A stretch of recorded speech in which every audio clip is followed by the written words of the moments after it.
Venu nous écouter. Merci de venir écouter Écran et Addiction. J'ai l'énorme plaisir, privilège et l'honneur de présider cette session avec le professeur Marc Potenza, qu'il est quand même difficile de ne pas connaître. Thank you, Marc. Merci d'être à mes côtés pour cette session qui, j'espère, va vous ravir. Pour ce faire, c'est moi qui commence, merde, j'ai pas pris mon diaporama, j'irai te chercher. C'est moi qui finirai. C'est moi qui finirai. Et donc, dans ces conditions, on va commencer par la session, par la présentation de Patrick, et puis je finirai, parce que c'est quand même plus cohérent sur les recommandations de la Commission. Do you want to say the words? So, thank you for having this session. Merci beaucoup pour organiser cette séance. Je vous suis très reconnaissant au professeur Amin Benyamina de pouvoir présider cette séance et je remercie l'audience aussi pour son intérêt à ce sujet. Donc, sans plus, à toi, Patrick.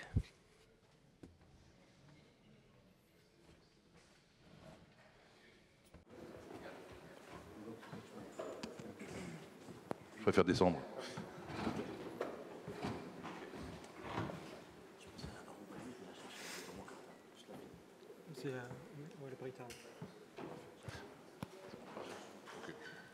Merci à tous. Merci aux organisateurs, puis merci aux modérateurs. Voilà.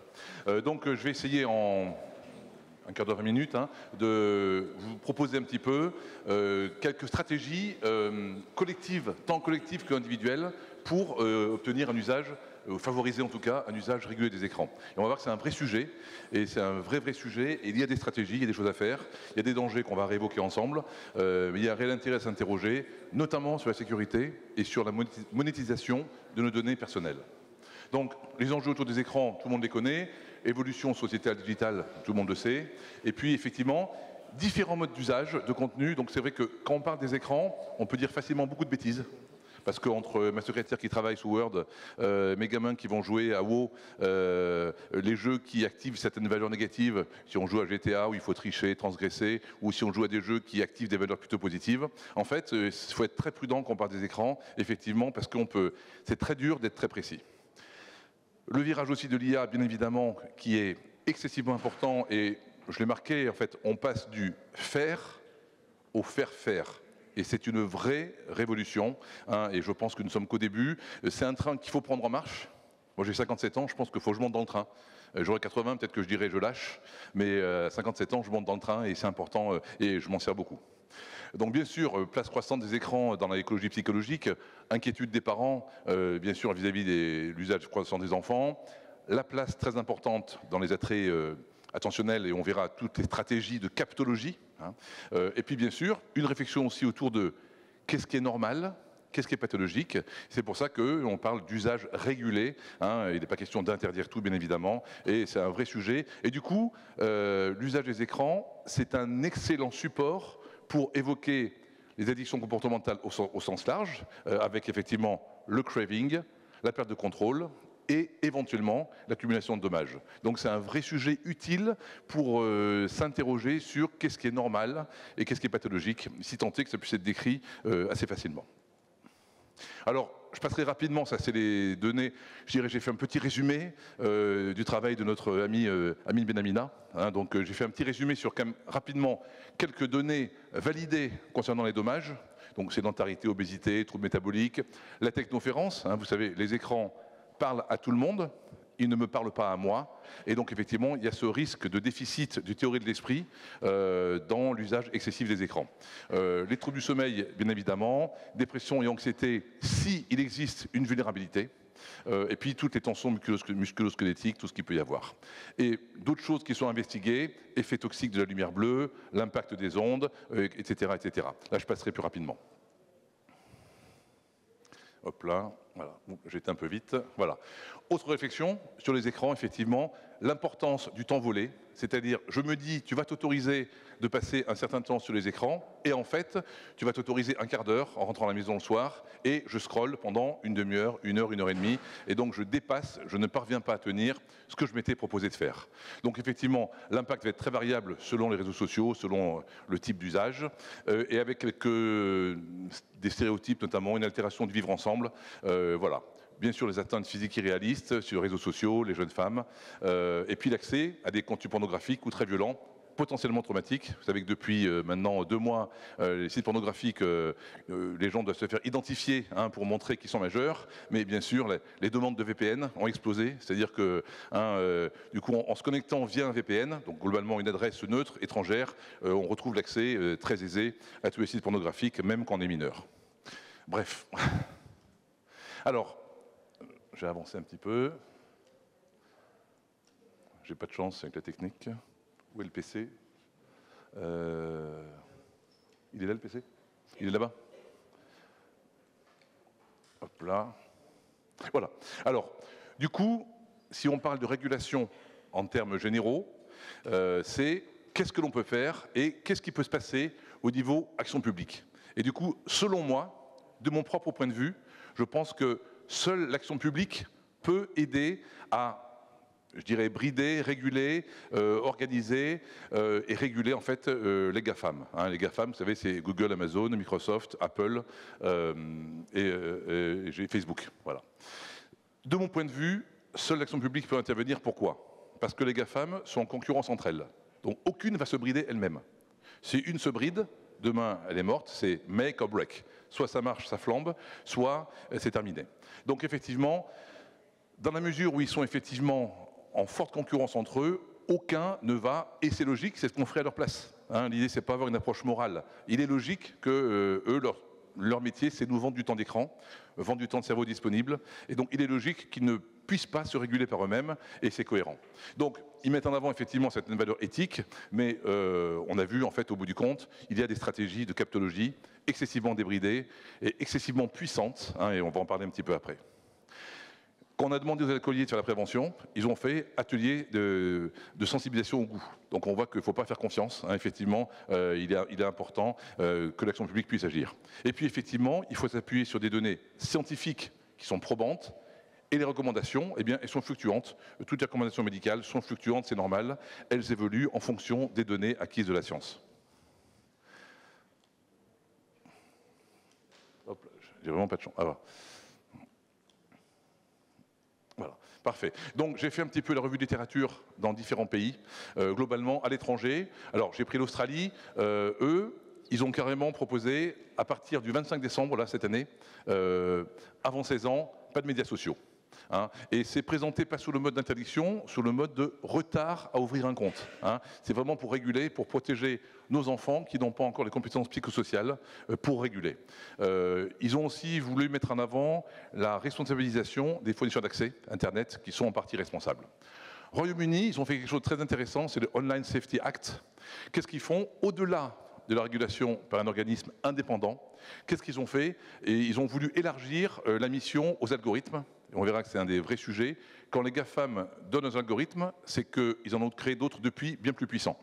Donc, et c'est vraiment leur cœur de métier, on pourra en discuter ensemble.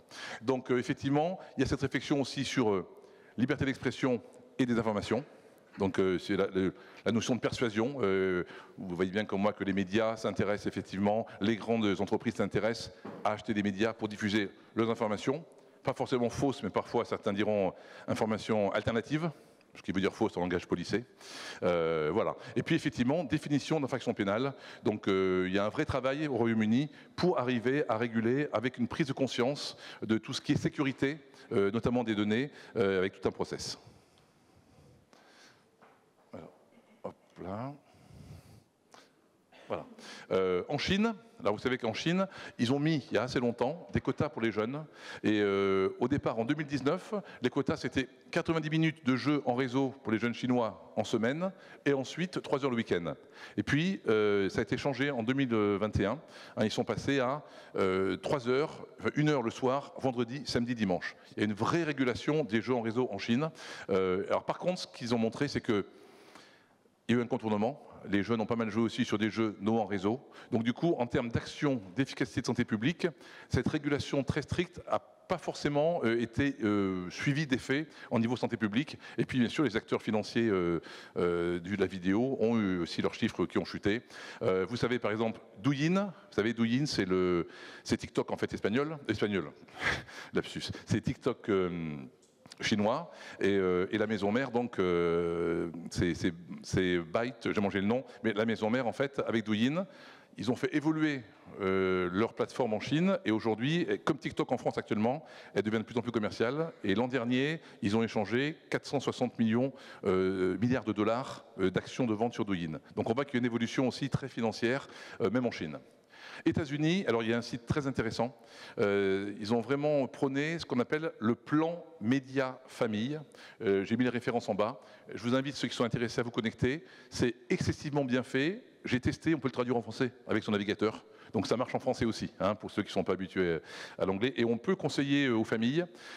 Il y a un site en ligne, on peut s'inscrire, on rentre ses données, etc. Si on souhaite mettre ses données, il faut faire attention toujours. Et il y a tout un processus de négociation familiale du temps passé devant les écrans. Et ensuite, ce sont des règles éducatives, dire ce que je fais et faire ce que je dis. C'est bien là le sujet. Mais le plan média famille revient beaucoup et effectivement, c'est un outil très très très utile. Moi-même, chez moi, on a appliqué le plan média famille. On a négocié un dimanche au calme comment on gérait ensemble dans la famille les écrans. Il y a un vrai sujet, donc voilà. On pourra en parler après. Alors, éducation à l'usage des médias, et puis bien sûr, focus sur les conséquences, sédentarité, santé mentale, troubles du jeu sur Internet, donc c'est des travaux très à l'américaine hein, pour évaluer l'usage des écrans et pour réguler. En France, je cite quand même le rapport Benhamina, à la recherche du temps perdu, avec la préconisation, pas de réseaux sociaux avant 15 ans. Hein, avant 15 ans, pas de réseaux sociaux. Voilà. Santé publique France, il y a pas mal d'études en cours, une qui est sortie très récemment, et puis bien sûr l'Association française de pédiatrie ambulatoire, le projet moins d'écran, plus d'interaction, c'est ce que je disais tout à l'heure, c'est-à-dire vraiment travailler sur la théorie de l'esprit, c'est-à-dire bien percevoir que les écrans ne me parlent pas à moi, et ce qui peut vraiment entraîner des troubles dans la construction hein, chez les jeunes. Donc avec tout ce qui est soutien à la parentalité, le projet Panjo chez les tout petits, voilà. Et puis, il ne faut pas oublier en France, en fait, les stratégies de régulation de l'usage des écrans, ça a commencé aussi avec le RGPD, hein, registre de protection des données. C'était en 2016, et c'est un vrai sujet. J'en profite pour digresser, mais vous savez que toutes les IA, à part, je ne joue pas en bourse, hein, à part Mistral AI, toutes les IA ont leurs données qui partent sur les serveurs aux États-Unis, alors que Mistral AI, il est RGPD. Donc ça reste sur les serveurs en France. Voilà. Je dis c'est important, puisque vous savez que chez les Américains, il y a le Patriot Act. Et le Patriot Act permet au gouvernement, s'il considère que le pays est en danger pour sa sécurité, d'aller vérifier toute donnée soi-disant privée sur les serveurs. Donc c'est très important et de mon point de vue, c'est quelque chose, il faut être très vigilant lorsqu'on donne des infos perso sur l'IA, quid pour faire des résumés, etc. Je pense qu'il est très très très important de réguler. De mon point de vue, alors avant d'être docteur, j'étais informaticien, donc j'ai eu un petit parcours d'informatique avant. Et de mon point de vue, il y a une vraie bombe à retardement par rapport à ce sujet. Il y a un vrai sujet sur la sécurisation et qu'est-ce qui va se passer de nos données que l'on envoie en toute confiance sur les réseaux. Il y a un vrai sujet. Bref. Alors, la loi DSA et DMA au niveau européen, en fait, les Européens ne font pas rien. Il y a un article récent du président Trump là, qui était très mécontent de ces lois européennes qui empêchent une immersion débridée des démarches marketing des GAFAM en Europe. Et donc, en Europe, quand même, on ne peut pas dire que nous ne faisons rien. Il y a des règles, donc notamment le Digital Service Act, qui limite la diffusion de contenus illicites et la vente de produits illicites en ligne. On peut signaler, faire bloquer. Les algorithmes donc, qui vont générer des publicités ciblées. Par exemple, vous êtes sur YouTube, on vous dit, tiens, aidez-nous à répondre à une enquête pour nous aider à mieux fonctionner, etc. En fait, vous donnez plein d'infos personnelles. Il ne faut pas le faire. Il ne faut pas le faire, hein, voilà. Et donc ça, par exemple, chez les mineurs, c'est interdit. Les pubs ciblées sont interdites, et ça vient du DSA. Le DMA, c'est pareil, et là, il impose certaines interopérabilités. Il limite les positions dominantes, notamment celle de Microsoft. Si vous voulez, en fait, le DMA, c'est une loi antitrust, hein, en fait, pour les écrans appliqués à l'Europe. Donc, on ne peut pas dire que l'Europe ne s'en occupe pas. Il y a un vrai sujet à ce niveau-là. Hop là, on va passer à la diapo suivante. Voilà.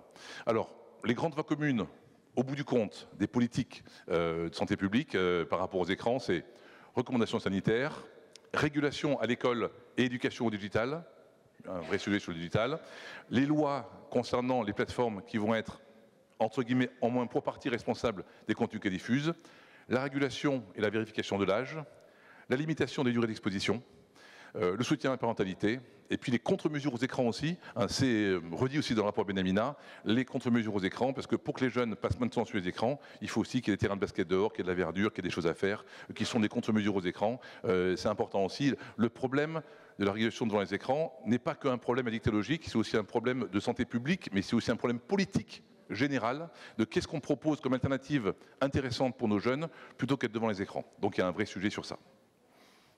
Alors, pardon, j'ai accéléré, voilà. Alors, les outils individuels maintenant, et puis la stratégie de captologie. Donc là, j'ai évoqué toutes les stratégies qui peuvent être au niveau action publique, hein, et elles sont importantes, notamment pour la sécurité. Et là, on va être plus sur le détail, et on va être très pratico-pratique. Je vous ai mis en vert, selon moi, dans les diapos suivantes, ce qui peut nous aider et qu'est-ce qu'on peut faire pour moins se faire piéger devant les écrans.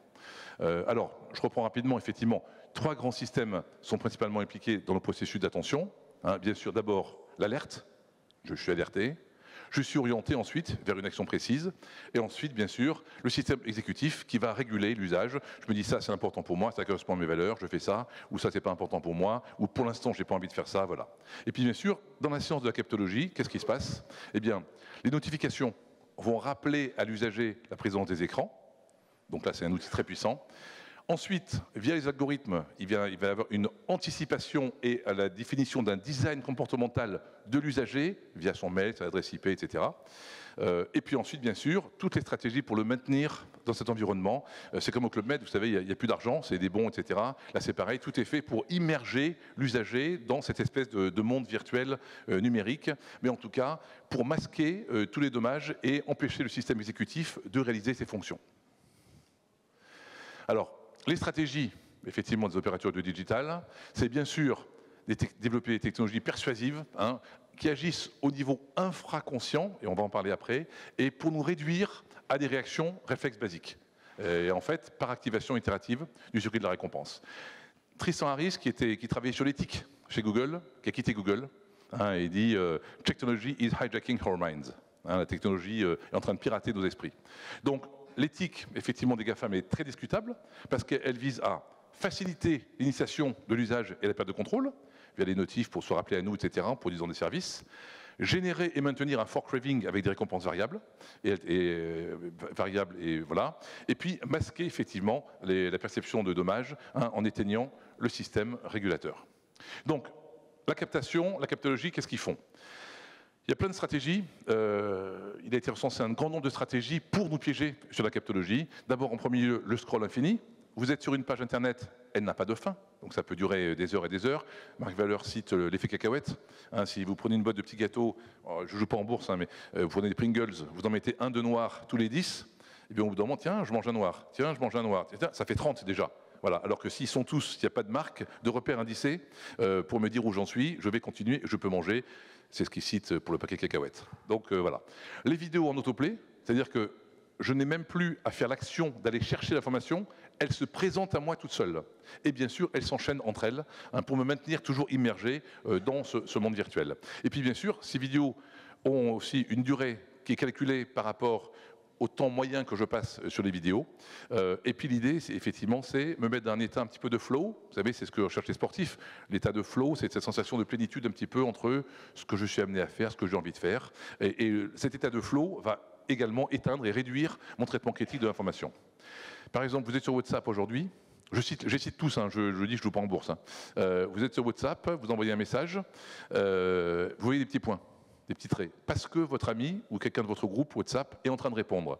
Ces petits traits sont là pour vous maintenir en haleine, pour vous empêcher de couper, parce que vous savez que la réponse va arriver, vous êtes excité de l'arrivée de la réponse, et donc vous ne coupez pas, et vous restez quelques secondes ou minutes de plus sur WhatsApp pour attendre l'info, et ils peuvent vous placer une petite pub, un petit quelque chose. Donc effectivement, tout ça, ce sont des stratégies, voilà, pour nous regarder là. Le calibrage du temps. Netflix, par exemple, aujourd'hui, fait des séries de 30, 35, 40 minutes parce qu'ils se sont rendus compte qu'effectivement, pour regarder les séries, parfois 1 heure c'est trop long. La ménagère de moins de 50 ans et l'usager de moins de 50 ans n'ont plus parfois 1 heure de disponible. Donc ils ont calibré par rapport au temps moyen la durée des séries pour qu'on reste plus longtemps et qu'on puisse plus facilement les voir. Le couleur et le design sont appétitifs toujours, ça c'est très important. Donc qu'est-ce qu'on peut faire par rapport à ça? Eh bien, en premier lieu, d'abord pour le scroll infini, éducation au digital. Les profs s'y intéressent. On ne peut pas dire que l'éducation nationale ne s'y intéresse pas. Quand il y a un topo sur les écrans, il y a beaucoup d'enseignants qui viennent, ils sont intéressés, ils cherchent à réfléchir avec nous comment aider les enfants. Donc, éducation au digital. Et ce que je viens de faire là, en partie, alors, la captologie, j'ai mis que certaines des plus importantes, mais on pourra en parler pendant 1 heure, puis il y a les références biblio après. Ce sont des stratégies excessivement puissantes et il faut expliquer aux personnes quelles sont ces stratégies. Je prends un exemple, les notifications. On va répondre, parce qu'il y a ce biais d'urgence. On n'est pas satisfait tant qu'on n'a pas répondu. Mais on arrive à un truc où on va répondre à une notification pour une démarche commerciale, alors que notre propre femme nous appelle parce qu'elle est dans une autre pièce, on ne répond pas. On arrive à un truc incroyable où on fait des actions à l'inverse de nos valeurs. On répond à une démarche commerciale et on ne fait pas ce qui est régalien pour nous. C'est une stratégie. Il ne faut pas avoir de perversion. Leur métier, c'est vendre et ils le font le mieux possible. Voilà. Bien sûr, mettre son téléphone en noir et blanc. Je vous invite, ceux qui sont en difficulté sur la connexion, à le faire. Je vous promets qu'il sera beaucoup moins appétitif. C'est beaucoup moins excitant d'avoir son smartphone en noir et blanc. Faites-en l'expérience. Si c'est trop dur, faites-le déjà, rien que la semaine. Et le week-end, vous remettez la couleur. Parce que c'est pas facile. C'est pas facile. Mais ça vaut le coup de le faire. Il a été montré que c'était efficace et ça permet que le téléphone soit moins appétitif. Alors ensuite, bien sûr, renforcement variable et notification.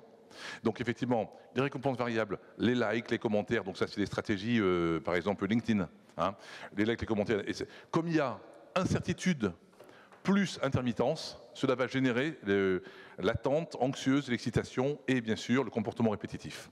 Donc les notifs, c'est un vrai sujet, c'est peut-être un des sujets les plus puissants, je redis, à quoi ça sert? Ça sert à se rappeler à notre bon souvenir. Je prends un exemple pour vous montrer jusqu'où ils vont dans la captologie. Instagram. Un ami m'envoie une vidéo, un truc Instagram, à 16h, l'après-midi quand je travaille. Je regarde, en général je travaille. Bon, et d'ailleurs je regarde très peu Instagram à titre personnel, mais imaginons. Il m'envoie une vidéo Instagram, je la regarde, je lui envoie un commentaire. Ouais, c'est super, c'est vachement chouette. Instagram sait que mon ami, en général, à 16h, il bosse. Donc il va garder mon like, il ne va pas l'envoyer, je vais liker à 16h, il va garder mon like et le délivrer à mon ami à 18, 19, 20 heures, parce qu'il sait qu'à ce heure-là, mon ami sera disponible pour passer plus de temps sur Instagram, et donc il pourra placer une pub. Voilà. C'est une stratégie opérative, efficace, et ça marche très très bien. Donc il ne faut pas imaginer, on n'est pas dans le monde des bisounours, c'est des stratégies opératives pour nous amener à passer toujours encore plus de temps devant les écrans. Bien sûr, il y a cette sensation, le thrill, quand vous jouez à un jeu vidéo sur une tablette, sur un smartphone, il y a cette sensation de fanfare, de farandole visuelle et sonore qui est très excitante. Ça s'appelle le thrill et effectivement c'est assez agréable. Et puis j'en ai parlé tout à l'heure déjà. En internautage, je suis en train de faire un truc au travail, je reçois un message, je regarde, en fait c'était une pub, un truc qui n'est pas du tout important, alors que je suis en consultation et que j'ai autre chose de mieux à faire. Donc c'est pour ça, pas de notifs, moi j'ai arrêté toutes les notifs, et il est préconisé d'arrêter ces notifications, toutes, sauf les SMS qui peuvent être un outil utile, et bien sûr les appels téléphoniques, vu qu'au départ c'est un téléphone. Voilà un petit peu quelques recommandations. Faut le faire, moi je le fais. C'est un chantier, je le fais et je suis libéré. Et en fin de journée, lorsque j'ai du temps disponible, eh bien je vais regarder mes messages et je vais aller sur WhatsApp, je vais regarder les messages, je vais me distraire, mais je ne me laisse pas perturber par des choses qui sont contre mes valeurs pendant la journée. Nous devrions donc même presque être en colère contre ceux qui nous imposent ça. Et donc c'est pareil, vous allez faire un achat sur un site marchand, ils vont vous bombarder de messages, c'est presque harcelant pour dire donnez-nous votre expérience client, etc. Donc vous allez prendre de votre temps personnel pour aider l'entreprise privée à faire du profit en l'aidant à calibrer votre profil de consommateur. Vous avez peut-être autre chose de mieux à faire. C'est important de se le rappeler, parce qu'on est sur un système où on s'écarte de nos valeurs, et pour nous aider à retrouver un temps adapté devant les écrans, je pense que notre boussole, on pourrait dire que ce sont nos valeurs, et du coup, je suis un peu thérapie acte, ceux qui connaissent, les valeurs c'est quand même notre boussole pour ce qui est important pour nous d'exécuter. On continue. Personnalisation algorithmique des flux. Donc effectivement, les algorithmes, ils trient, ils réordonnent, etc. pour maximiser l'engagement. Et ils vont privilégier ce qui génère les clics, les réactions émotionnelles, le temps passé, parfois des informations fallacieuses. Je prends un exemple. Florent Pagny, il est malade. Un nouveau drame arrive chez Florent Pagny. Sa chaîne a fait une fausse couche. Et le titre accrocheur, qui est là pour vous accrocher, et en fait, c'est des conneries. Et c'est souvent ça, des sites qui vont générer des petites histoires, qui vont générer des émotions, la vengeance, etc., etc., pour que l'on passe du temps et que l'on clique et que l'on puisse nous proposer de nouvelles offres publicitaires qui permettront aux GAFAM de se financer. C'est aussi leur métier, il faut qu'ils gagnent des sous. Donc l'idée, c'est effectivement créer des boucles de renforcement qui vont augmenter la propension au retour sur la plateforme. Donc, attention au personal branding. Personal branding, c'est quoi? Je me mets en avant sur Internet en disant ce que je fais. Et donc, effectivement, via mon personal branding, les GAFAM, par interopérabilité des banques de données, vont mieux cibler mon fonctionnement, mon profil, et ça va les aider à mieux établir un profiling pour me proposer une démarche commerciale qui, selon eux, sera mieux adaptée à moi. Cookies traçants, il faut les refuser autant que possible. Le RGPD, c'est chiant, mais il faut le faire. C'est comme la sécurité. Comme les mots de passe, il ne faut jamais prendre le même, c'est très important. Et puis, bien sûr, cookies traçants et retour d'expérience client, je disais, ne répondez pas au retour d'expérience client, vous perdez votre temps, là, il y a autre chose de mieux à faire, s'occuper de ses proches, des gens qu'on aime réellement. De mon point de vue. Alors, le design d'attention. Sur les interfaces graphiques, j'ai trouvé plusieurs études, dont une qui recense, je l'ai mis en bas, c'est excessivement intéressant. Ils ont recensé 112 dark patterns, c'est-à-dire 112 astuces visuelles pour nous piéger et, entre guillemets, nous manipuler pour que l'on prête plus attention à certains événements qu'à d'autres et pour qu'on reste devant les écrans. Donc j'en ai mis quelques-uns. Donc interface graphique fallacieuse, les pop-up, les cookies non refusables. Certains sites, si vous refusez les cookies, vous ne pouvez plus avancer. Quand vous vous inscrivez sur Facebook, alors c'est la génération de c'est ma génération, mais même WhatsApp, vous cliquez pour dire que OK pour que les infos aillent chez Meta. Il ne faut pas l'oublier ça. Sinon, vous ne pouvez pas rentrer. Vous ne pouvez pas ouvrir de compte. Bon, pop-up, cookies, non, voilà. Watch Motel, on ne peut pas se désinscrire. Nagging, c'est le harcèlement. J'en parlais tout à l'heure. C'est vraiment expérience client, le retour, etc.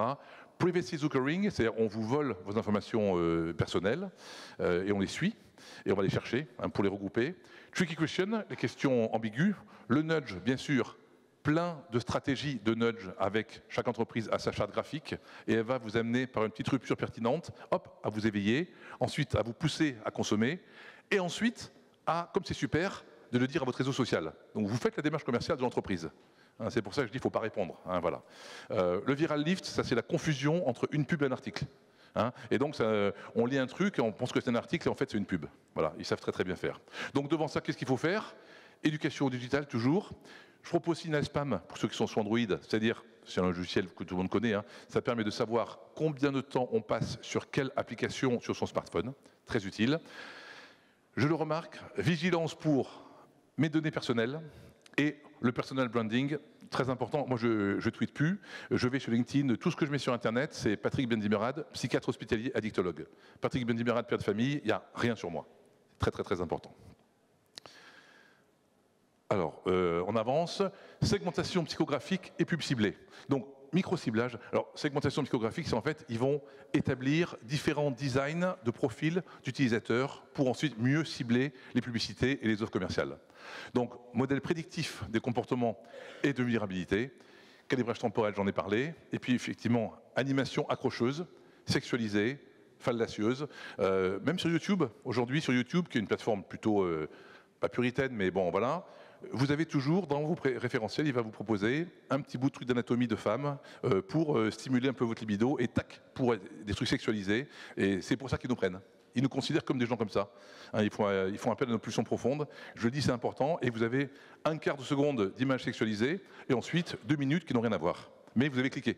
Parce que voilà, vos pulsions, vos hormones ont fait que vous avez cliqué et qui vous ont piégé. Donc, qu'est-ce qu'il faut faire ?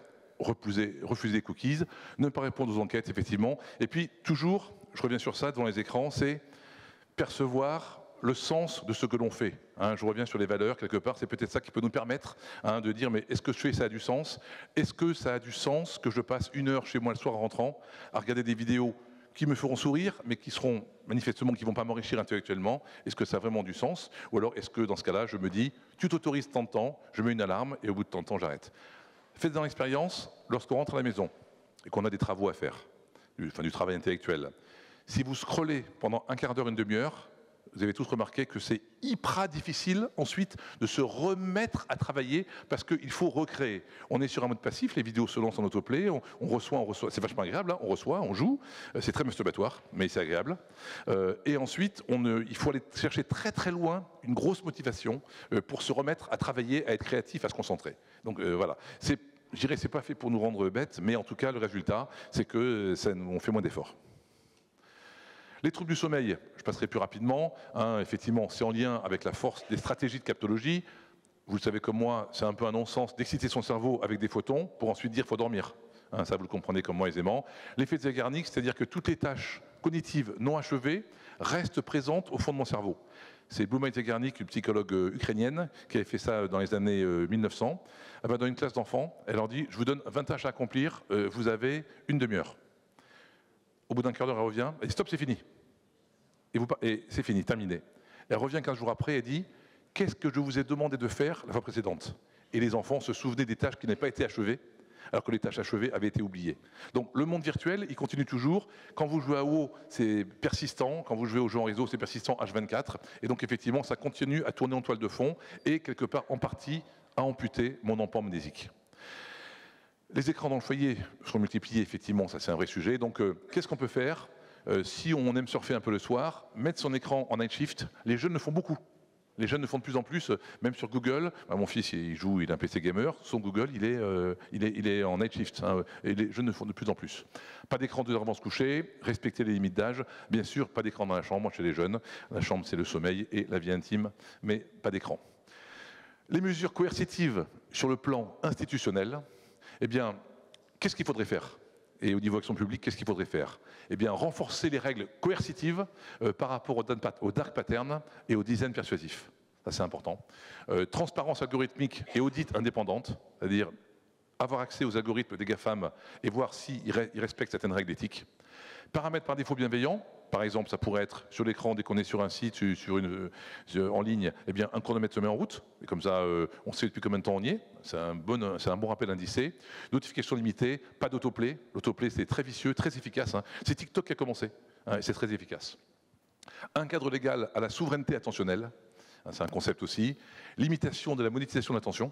Hein, de moins vendre le temps du cerveau disponible. Établir une liste noire ou une liste blanche de patterns. C'est-à-dire faire éliminer les dark patterns, qui sont, c'est toujours un sujet au niveau manipulation, qui peuvent être quand même très rapidement et faire évoluer vers des schémas cognitifs pas positifs, on dira. Obligation de tests d'impact indépendants des algorithmes des GAFAM pour permettre que ce ne soit pas des GAFAM, des algorithmes malveillants. Limites et défis donc, de ces stratégies pour contrôler les écrans, c'est effectivement, et c'est un vrai sujet, définir la frontière entre persuasion acceptable et manipulation. La persuasion, c'est utile. L'éducation à la santé, la santé publique, l'éducation. La persuasion, c'est utile dans la mesure où c'est éthique. Je reprendrai les propos de notre ami Amine, qui dit souvent, quand il parle d'entretien motivationnel, c'est de la manipulation éthique, pour soigner. Et c'est vraiment utile. Voilà. Donc ça, c'est important. Application transnationale. L'idée, c'est aussi coordonner au niveau international la régulation des GAFAM. Ils ne le feront pas par eux-mêmes, c'est certain. Et puis effectivement, innovation et contournement, ils vont chercher toujours de nouvelles techniques, principes généraux, etc., transparentes. Il faut que l'action publique puisse toujours garder un contrôle sur les GAFAM, même si quelque part ça ne plaît pas forcément à l'utilisateur. Mais quand les jeunes, je sais que les scouts ont fait des expériences comme ça, quand on met des jeunes sans écran pendant plusieurs jours, ils recommencent à communiquer entre eux, etc., même si après il y a toujours les attraits, mais il y a quand même un vrai sujet sur la communication. Take home message, donc pour parler de la régulation sur les écrans, ayons vraiment une approche scientifique et éthique, ça veut dire s'interroger à chaque fois, plutôt que morale. Il y a beaucoup d'approches morales. Je reçois parfois des jeunes ados, ils jouent 5 heures le mercredi après-midi aux jeux en réseau, et la mère dit « Docteur, dites-lui qu'il est addict ». Mais le gamin, l'école ça va, il fait du sport, il a une copine, il râle pas à table, etc., ça fonctionne bien. Mais il n'est pas addict. Il n'y a pas de dommage, il aime jouer, voilà. Le voisin qui est philatéliste, il regarde les timbres, il compte ses petits traits sur les timbres 8 heures par jour, on dit c'est un passionné. Mais non, il ne voit plus ses enfants, il ne s'occupe plus de rien, etc. Donc attention à l'approche morale, hein, et dans les addictions comportementales, il est important de revoir toujours cette boucle, craving, perte de contrôle et accumulation de dommages. S'il n'y a pas de perte de contrôle, pas d'accumulation de dommages, ça se discute. Voilà. informer les usagers donc, sur l'économie de l'attention, hein, vigilance, j'ai remarqué, par rapport aux données privées, à la monétisation, à la persuasion hein, et à la manipulation d'informations, et puis réfléchir et sensibiliser nos politiques à une régulation éthique plus poussée, ce qu'avait commencé à faire Michel Reynaud, le regretté Michel Reynaud pour les addictions. Il faut aller aux politiques. Pour défendre, il faut aller aux politiques hein, et les aider à réguler, et s'il en est encore temps, parce que ça a déjà beaucoup avancé, mais restons positifs. Enfin, pour terminer, merci pour votre écoute, et puis Saint-Exupéry, il n'y a pas de solution au problème, il n'y a que des forces en marche, sachons créer le mouvement, et les solutions viendront, donc restons éthiques et continuons à réfléchir. Voilà, je vous remercie.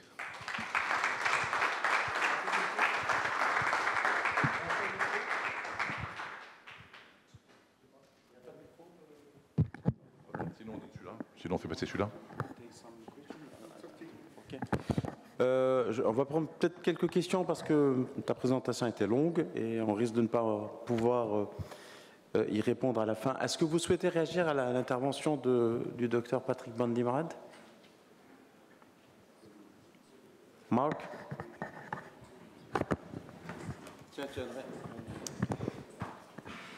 Yes. Sorry. Yes. Après, tu vas répondre. Yeah. Oh, someone else. J'ai juste une remarque. Vous avez dit donc, bon, quelqu'un un jeune qui regarde les écrans, bon, si on lui dit va faire du sport, c'était très bien, faire du sport, etc. Vous n'avez jamais parlé de lecture. Alors, je suis un peu vieux, bien sûr, mais la lecture aussi peut aider. C'est un exercice très important pour se focaliser et pour rester connecté efficacement. Je suis 100% d'accord. Hein, oui, non, mais d'accord, mais c'est une plaisanterie, mais c'est quand même important. Il faut quand même le répéter encore parce que la lecture, c'est quand même quelque chose, récent hein, dans l'évolution de l'homme, mais qui est une analyse. On revient sur ce qu'on a lu, on pense en même temps qu'on lit, alors que sur les écrans, on n'a pas le temps de penser. Mais j'en profiterai pour rebondir sur le fait que les parents, il y a 2 siècles, étaient très inquiets de la lecture parce que les enfants allaient acquérir des choses qui venaient d'un autre endroit que le champ familial. Et au bout du compte, voilà. Et donc, effectivement, je vous rejoins, les inquiétudes sociétales se reproduisent de manière répétée, mais bien sûr que devant la lecture, bon, c'est un autre sujet. Les écrans, il y a vraiment ce côté passif, hein, voilà, qui nous amène. Les GAFAM, je le redis, hein, leur métier, c'est vendre du temps de cerveau disponible. Et ils le font. Donc, il ne faut pas leur reprocher. Ils ne sont pas là pour nous rendre intelligents. C'est à nous de réguler pour protéger le cerveau de nos ados. So, thank you. I think we'll move to our next. Merci. Nous allons maintenant passer à la présentation suivante du professeur Amin Benyamina, parler des recommandations pour les enfants concernant les écrans. Le micro, je pense qu'il est. Il y a un truc pour bouger les slides. Merci, thank you, Marc. Merci, Patrick, d'avoir ouvert le bal. Je pourrais même dire qu'il a tout dit. Je vais juste expliquer comment c'est organisé et vous expliquer un peu la genèse de cette commission. Je ne sais pas si le diaporama est calé. Oui? Je ne sais pas où c'est qui. Ok. Je vous laisse placer le diaporama et sur la première dia pour pouvoir un peu avancer. Voilà, très bien, merci beaucoup. Alors, Patrick l'a signalé, ce enfant écran à la recherche du temps perdu, c'est le nom du rapport qu'on a remis au président de la République à sa demande. Et mon idée aujourd'hui, c'est de vous expliquer un peu comment on est arrivé à s'intéresser à ce sujet qui est devenu finalement un peu viral. Je dois reconnaître que quand même c'est un sujet qui a imprimé la société, mais pas que la nôtre.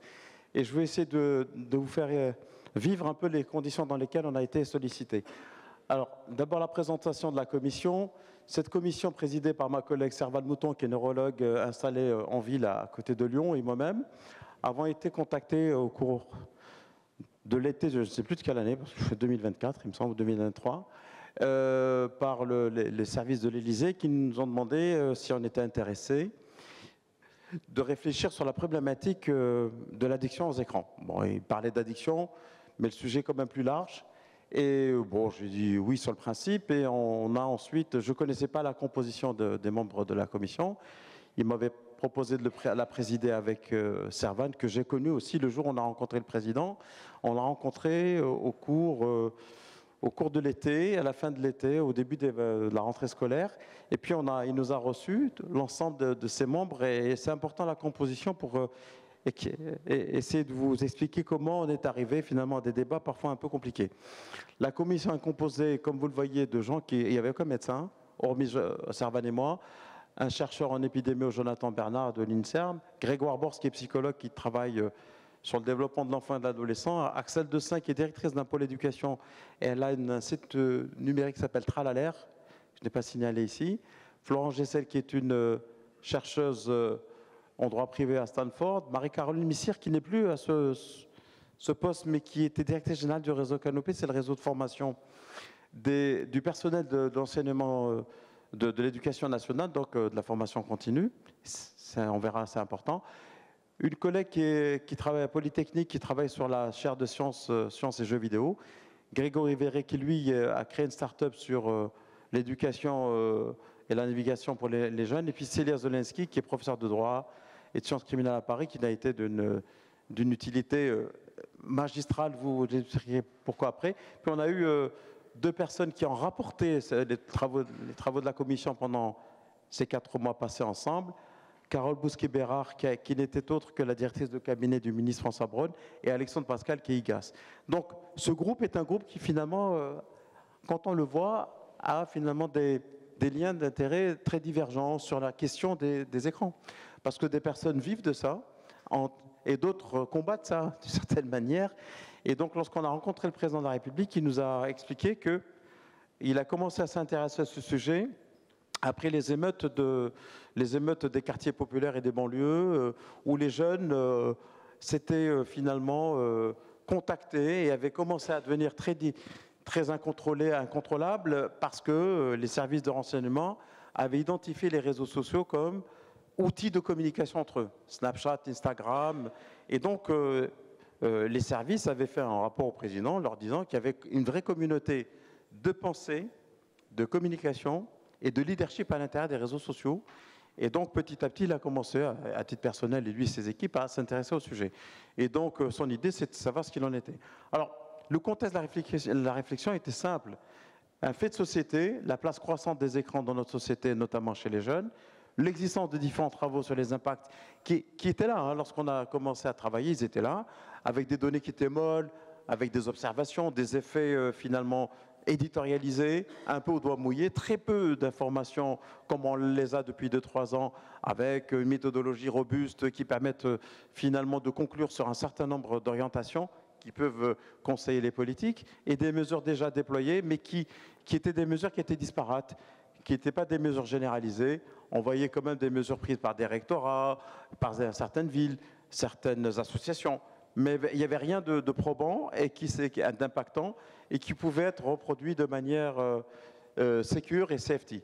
Et puis des évolutions en cours à venir, et le président d'emblée avait dit ce que je souhaiterais, c'est qu'avec les résultats de la commission, on puisse influencer les travaux actuels au niveau de l'Europe. Et il a eu raison, parce que tu les as signalés au moment où on a fini, on a remis nos rapports, 2 grands textes ont été adoptés, le Digital Service Act, le DSA, et le Digital Market Act, qui, comme vous le savez, est l'outil juridique européen qui permet de mettre les grosses amendes aux majors. Évidemment, ça a duré 6 mois, mais depuis que Donald Trump est arrivé, les grandes majors se foutent totalement de ce que l'Europe leur envoie comme message. Donc on a des éléments de cette nature. Je vous rappelle qu'il y a quand même un impact politique. Le commissaire au numérique était Thierry Breton, et dès lors que Donald Trump est passé, Ursula von der Leyen est arrivée, elle l'a viré, hein, parce qu'il avait fait le DSA, le DMA à la demande du président et de la France. Donc il y a quand même des enjeux de géopolitique extrêmement importants sur cet aspect. C'est beaucoup d'argent, beaucoup d'influence. Donc on est sur un objectif de cette nature. Donc, alors le président, il nous a dit, je voudrais qu'il y ait un consensus qui émerge de la commission, et je vous demande de converger, parce qu'il a bien compris, parce que il y a un tour de table qui a été donné, et puis à la fin des prises de parole, il s'est rendu compte que ça va être compliqué, parce que chacun tirait un peu dans un coin, et donc il a dit, bon, écoutez, puisque c'est comme ça, c'est tant mieux, vous convergez et vous me proposez un texte. Et donc, évaluer l'efficacité de différents dispositifs et définir une doctrine de régulation et proposer une stratégie, ce qu'on a fait. Donc, le périmètre de réflexion, c'est les écrans. Les écrans, c'est beaucoup. C'est le téléphone, c'est la tablette, c'est la télévision, c'est beaucoup les écrans. Donc, à quel moment s'arrêter? Donc, finalement, on a décidé de tout mettre. Et les enfants, mais c'est quoi les enfants? Du plus jeune, et puis on est allé explorer la grossesse, on a eu raison, on verra, parce qu'il y avait toute la notion de technoférence, donc pour laquelle on a eu des données extrêmement intéressantes, jusqu'à l'adolescence et à la majorité. Et puis l'organisation des travaux, on s'est retrouvé à finalement travailler plus de 3 mois, parce que 3 mois n'étaient pas suffisants.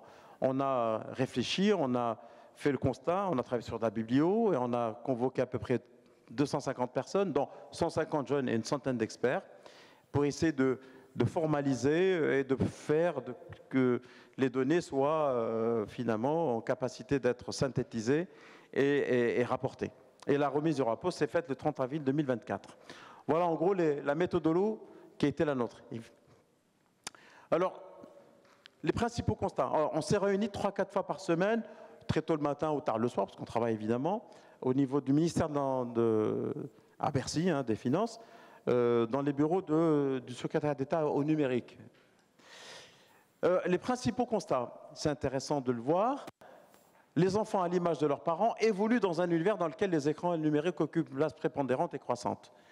La technologie, la digitale est arrivée à peu près avec une croissance foudroyante, vertigineuse en 20 ans.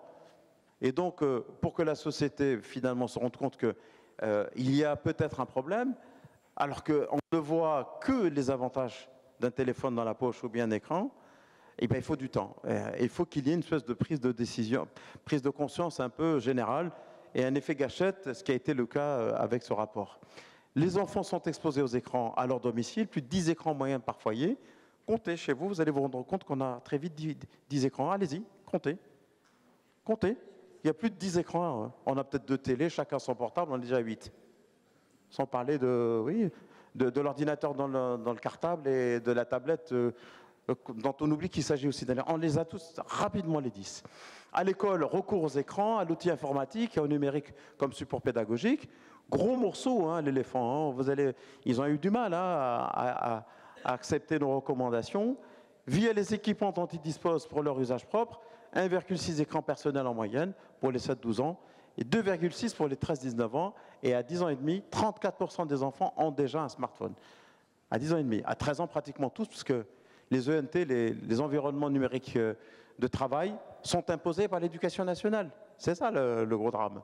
Et puis presque partout dans l'espace public, vous avez finalement ces écrans comme étant une interface entre nous et le reste du monde. Le temps moyen de consultation des écrans en augmentation régulière.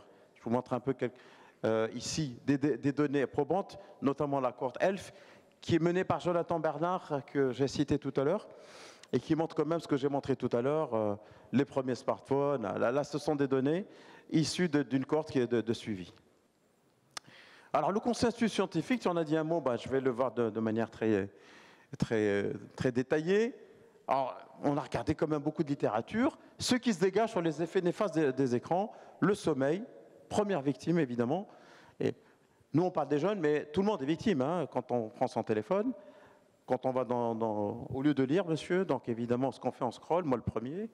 Le sommeil, c'est l'altération de la qualité et de la quantité du sommeil, avec une perturbation des cycles circadiens, avec des conséquences en cascade sur la santé physique, mentale et sur les apprentissages. Alors, je ne vais pas rentrer dans les détails, on a beaucoup de données probantes. Et là, vraiment, il y a de la littérature qui est convergente. La sédentarité, le manque d'activité physique est facteur de risque cardiovasculaire, indépendant, favorisant la prise de poids, l'obésité, le diabète de type 2, sur l'ensemble des pathologies chroniques qui en découlent. Et ce qui est inquiétant, c'est qu'on a des pathologies qu'on a remarquées chez les adultes jeunes et parfois des post-adolescents qui ne se voyaient que chez des personnes d'un certain âge. On a, par exemple, auditionné le professeur Carré, vous savez, c'est celui qui a fait le grand rapport sur le marché 30 minutes tous les jours.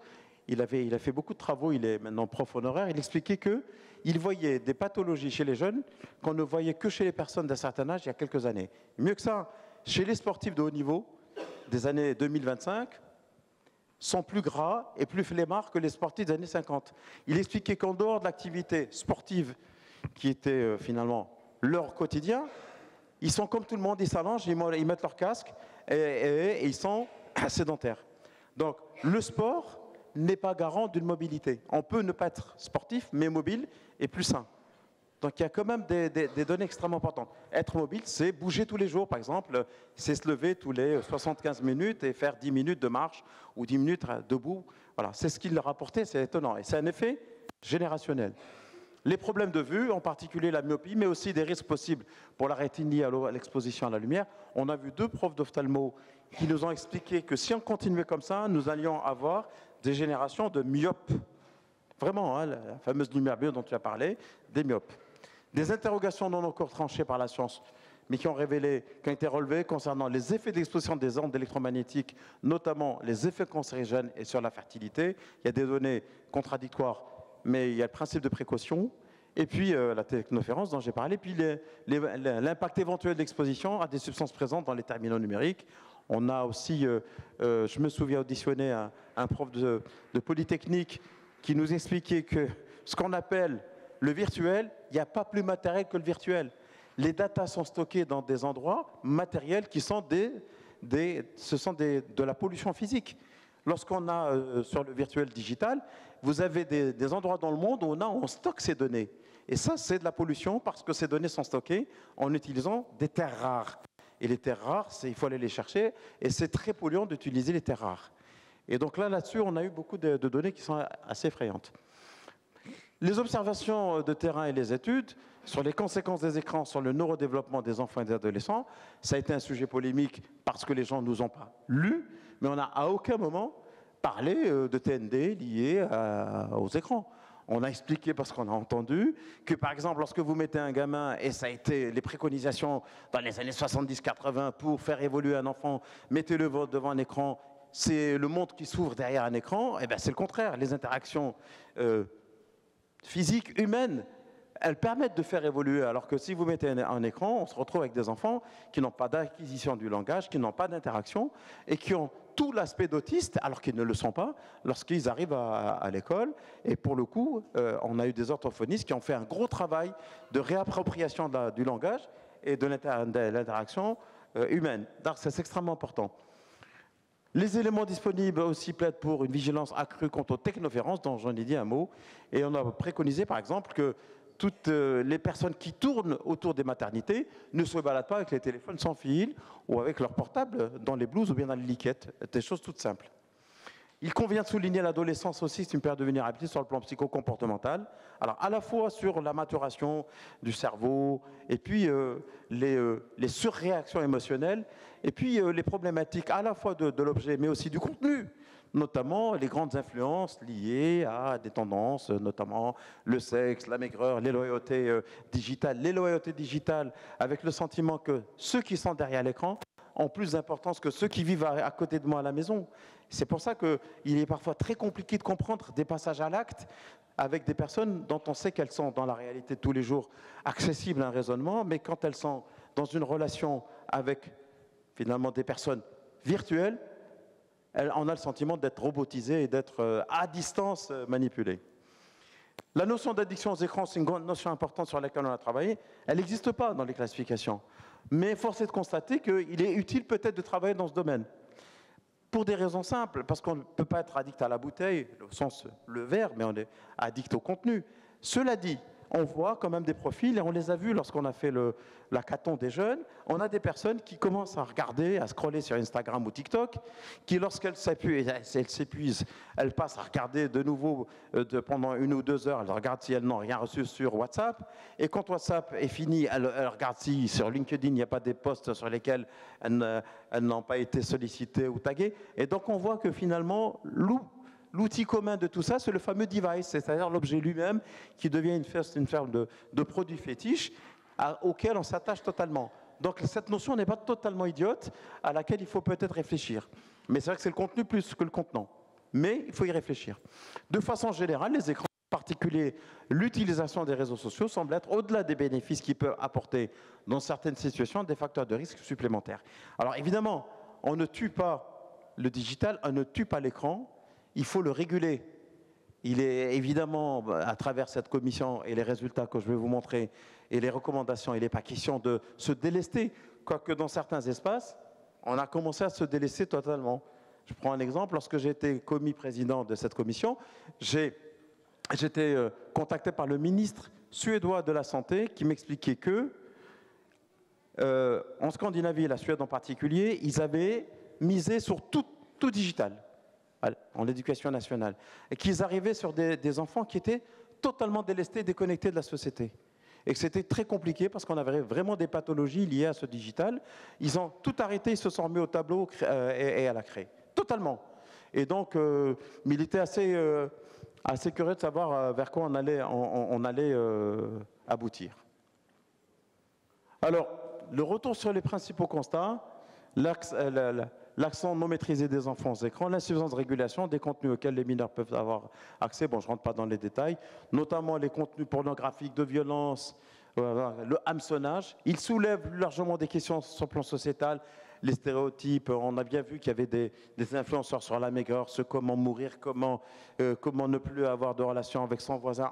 Tout existe dans cet espace. Les risques d'enfermement provoqués par les bulles algorithmiques, alors on en a parlé, on a quand même auditionné toute la Zmala, les TikTok, Apple, on les a tous auditionnés, ils ont tous le même discours. On n'a rien, nous, on n'a rien à cacher. On n'a rien à cacher. À chaque fois qu'on met un objet sur le marché, on précise bien que c'est sous la responsabilité des parents. Il y a la liberté individuelle. Donc tout le monde a le même discours. Tout le monde a le même discours. Simplement, la bulle algorithmique, qui a été beaucoup développée par TikTok, et finalement c'est finalement la recette pour faire de l'or avec du plomb. Et tout le monde y a accès, en commençant par ceux qui ont copié TikTok et qui en même temps pointent le doigt sur TikTok. Tout le monde le fait. Et puis vous avez affaire quand même à des ingénieurs, à des neuropsychologues qui bossent pour ces industries. Et on les a auditionnés, personne ne nous a remis la recette de Coca-Cola. C'est presque un tout petit peu comme ça. Les dangers liés à la pédocriminalité aussi, on a écouté évidemment des magistrats et des policiers, c'est assez édifiant. En gros, voilà le retour, c'est les principaux constats. L'Europe, on a bien vu, s'il y a les RGPD, on le sait maintenant, ça s'impose à nous, le DMA, le DSA. En France, ces lois sont très peu, voire jamais respectées, la loi SREN, la loi influenceur, la loi sur Marc Angeli fixant la majorité numérique à 15 ans. Qui la connaît cette loi? Personne ne l'utilise. Personne n'y fait référence. Les outils d'information de sensibilisation, très peu harmonisés. La protection des mineurs aussi. Donc on a un certain nombre de textes, de lois, soit en Europe, soit dans certains pays, mais qui ne sont pas du tout. Il n'y a pas de coordination, il n'y a pas d'instance décisionnaire et surtout contraignante. Alors les propositions, je ne vais pas les détailler, mais je vous les donne. Ce rapport, il est accessible sur le site de l'Élysée. Vous tapez écran, ils sont en PDF. Le sujet écran appelle nécessairement une réponse systémique impliquant l'ensemble de la société, parents, écoles, pouvoirs publics, acteurs du numérique, associations. Donc il y a même tout un volet parentalité sur lequel on a demandé ce qu'il y ait une vraie école des parents sur le digital, parce que de manière systématique, les jeunes sont meilleurs que leurs parents avec l'objet. Protéger les enfants et les adolescents des effets néfastes, former et accompagner aux usages du numérique et questionner l'organisation de la société quant à la place donnée aux enfants et aux adolescents et la faire évoluer. Ça, c'est un sujet important. Vous savez ce qu'on a entendu, moi, chez les jeunes, ils disaient « Oui, mais bon, on est bien, on se rencontre dans un espace où on n'a pas besoin de sortir. » Voilà. Avant, le danger était dans la rue, maintenant, le danger est derrière l'écran. On a totalement changé de paradigme. Et ce qui est terrible, c'est qu'on vit de plus en plus dans une société qui évacue les jeunes. On a des espaces sans enfants partout, des avions sans enfants, des hôtels sans enfants, des séjours sans enfants, adultes only. Vous n'avez qu'à vérifier. C'est un phénomène qui s'est totalement diffusé depuis quelques années. On a le sentiment que l'enfant, l'adolescent n'a plus son espace, il l'a trouvé. Il est numérique. Donc les solutions proposées doivent s'accompagner d'une meilleure appropriation dans le débat public des enjeux de société, d'éducation, d'égalité, droits fondamentaux, d'environnement. Alors, on a proposé en 6 axes des objectifs autour desquels la stratégie doit s'organiser. Les propositions de la Commission sont articulées sur les 6 axes que vous voyez ici. Le premier axe, c'est s'attaquer pour les interdire aux conceptions addictogènes et enfermantes. On a pris le principe, on a pris la décision de parler d'addictogènes, parce qu'on a quand même si ce n'est pas classifié, on a vraiment des relations parfois de doudou addictifs. Protéger plutôt que contrôler les enfants, c'est ce qu'on a dit. En gros, il faut les protéger plutôt que les contrôler, parce que les contrôler, il n'y a pas de limite.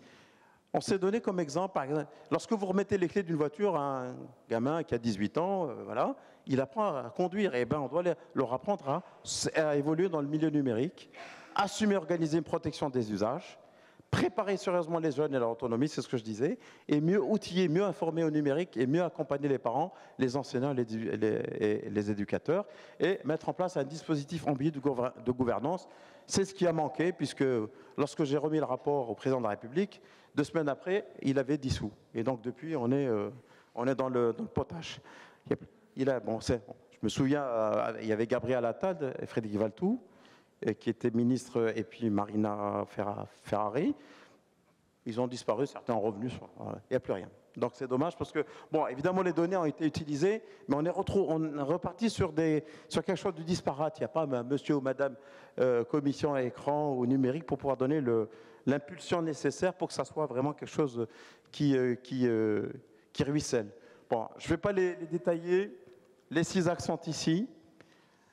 Le deuxième, il y a 4 éléments importants. Je vais m'arrêter juste sur celui-là parce qu'il a fait beaucoup parler, c'est ce qu'on appelle les bornes d'âge.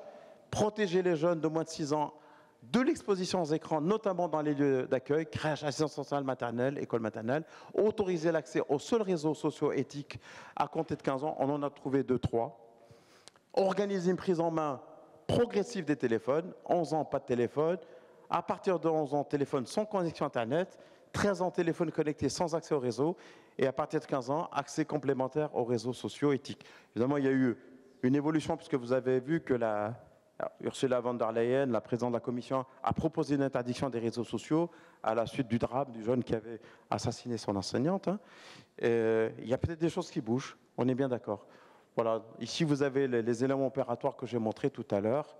Et puis je ne vais pas rentrer plus dans le détail, axe 3, axe 4. Bon, c'est juste axe 6, là c'est intéressant parce qu'on a demandé aussi qu'il y ait comme un fonds qui permettent de financer à la fois la recherche, mais aussi les associations qui travaillent dans le domaine de l'enfance et de protection de l'enfance, parce qu'on s'est rendu compte que l'industrie du digital est tellement puissante qu'elle finance quasiment 100% des associations. Par exemple, e-Enfance, qui est une association qui a pignon sur rue, est financée à 70% par les annonceurs et les digitaux. Donc j'ai trouvé ça, moi, scandaleux. Je leur ai dit, écoutez, là, c'est plus possible. Il faut qu'il y ait un fonds qui récolte les sous, qui distribue sur les appels à projets, ou bien sur des structures lorsque les associations sont bien implantées. Et puis surtout faire des grandes communications grand public, travailler sur la parentalité. Bon, c'est vraiment un projet de société tel qu'il a été pensé par le président de la République. Voilà, merci pour votre attention.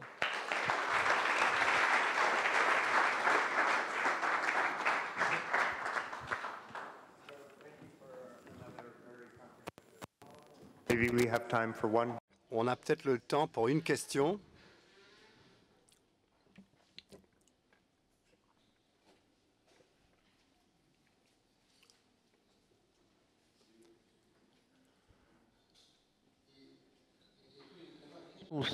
Qu'est-ce qu'on sait sur les mécanismes de récompense lorsqu'on scrolle un écran?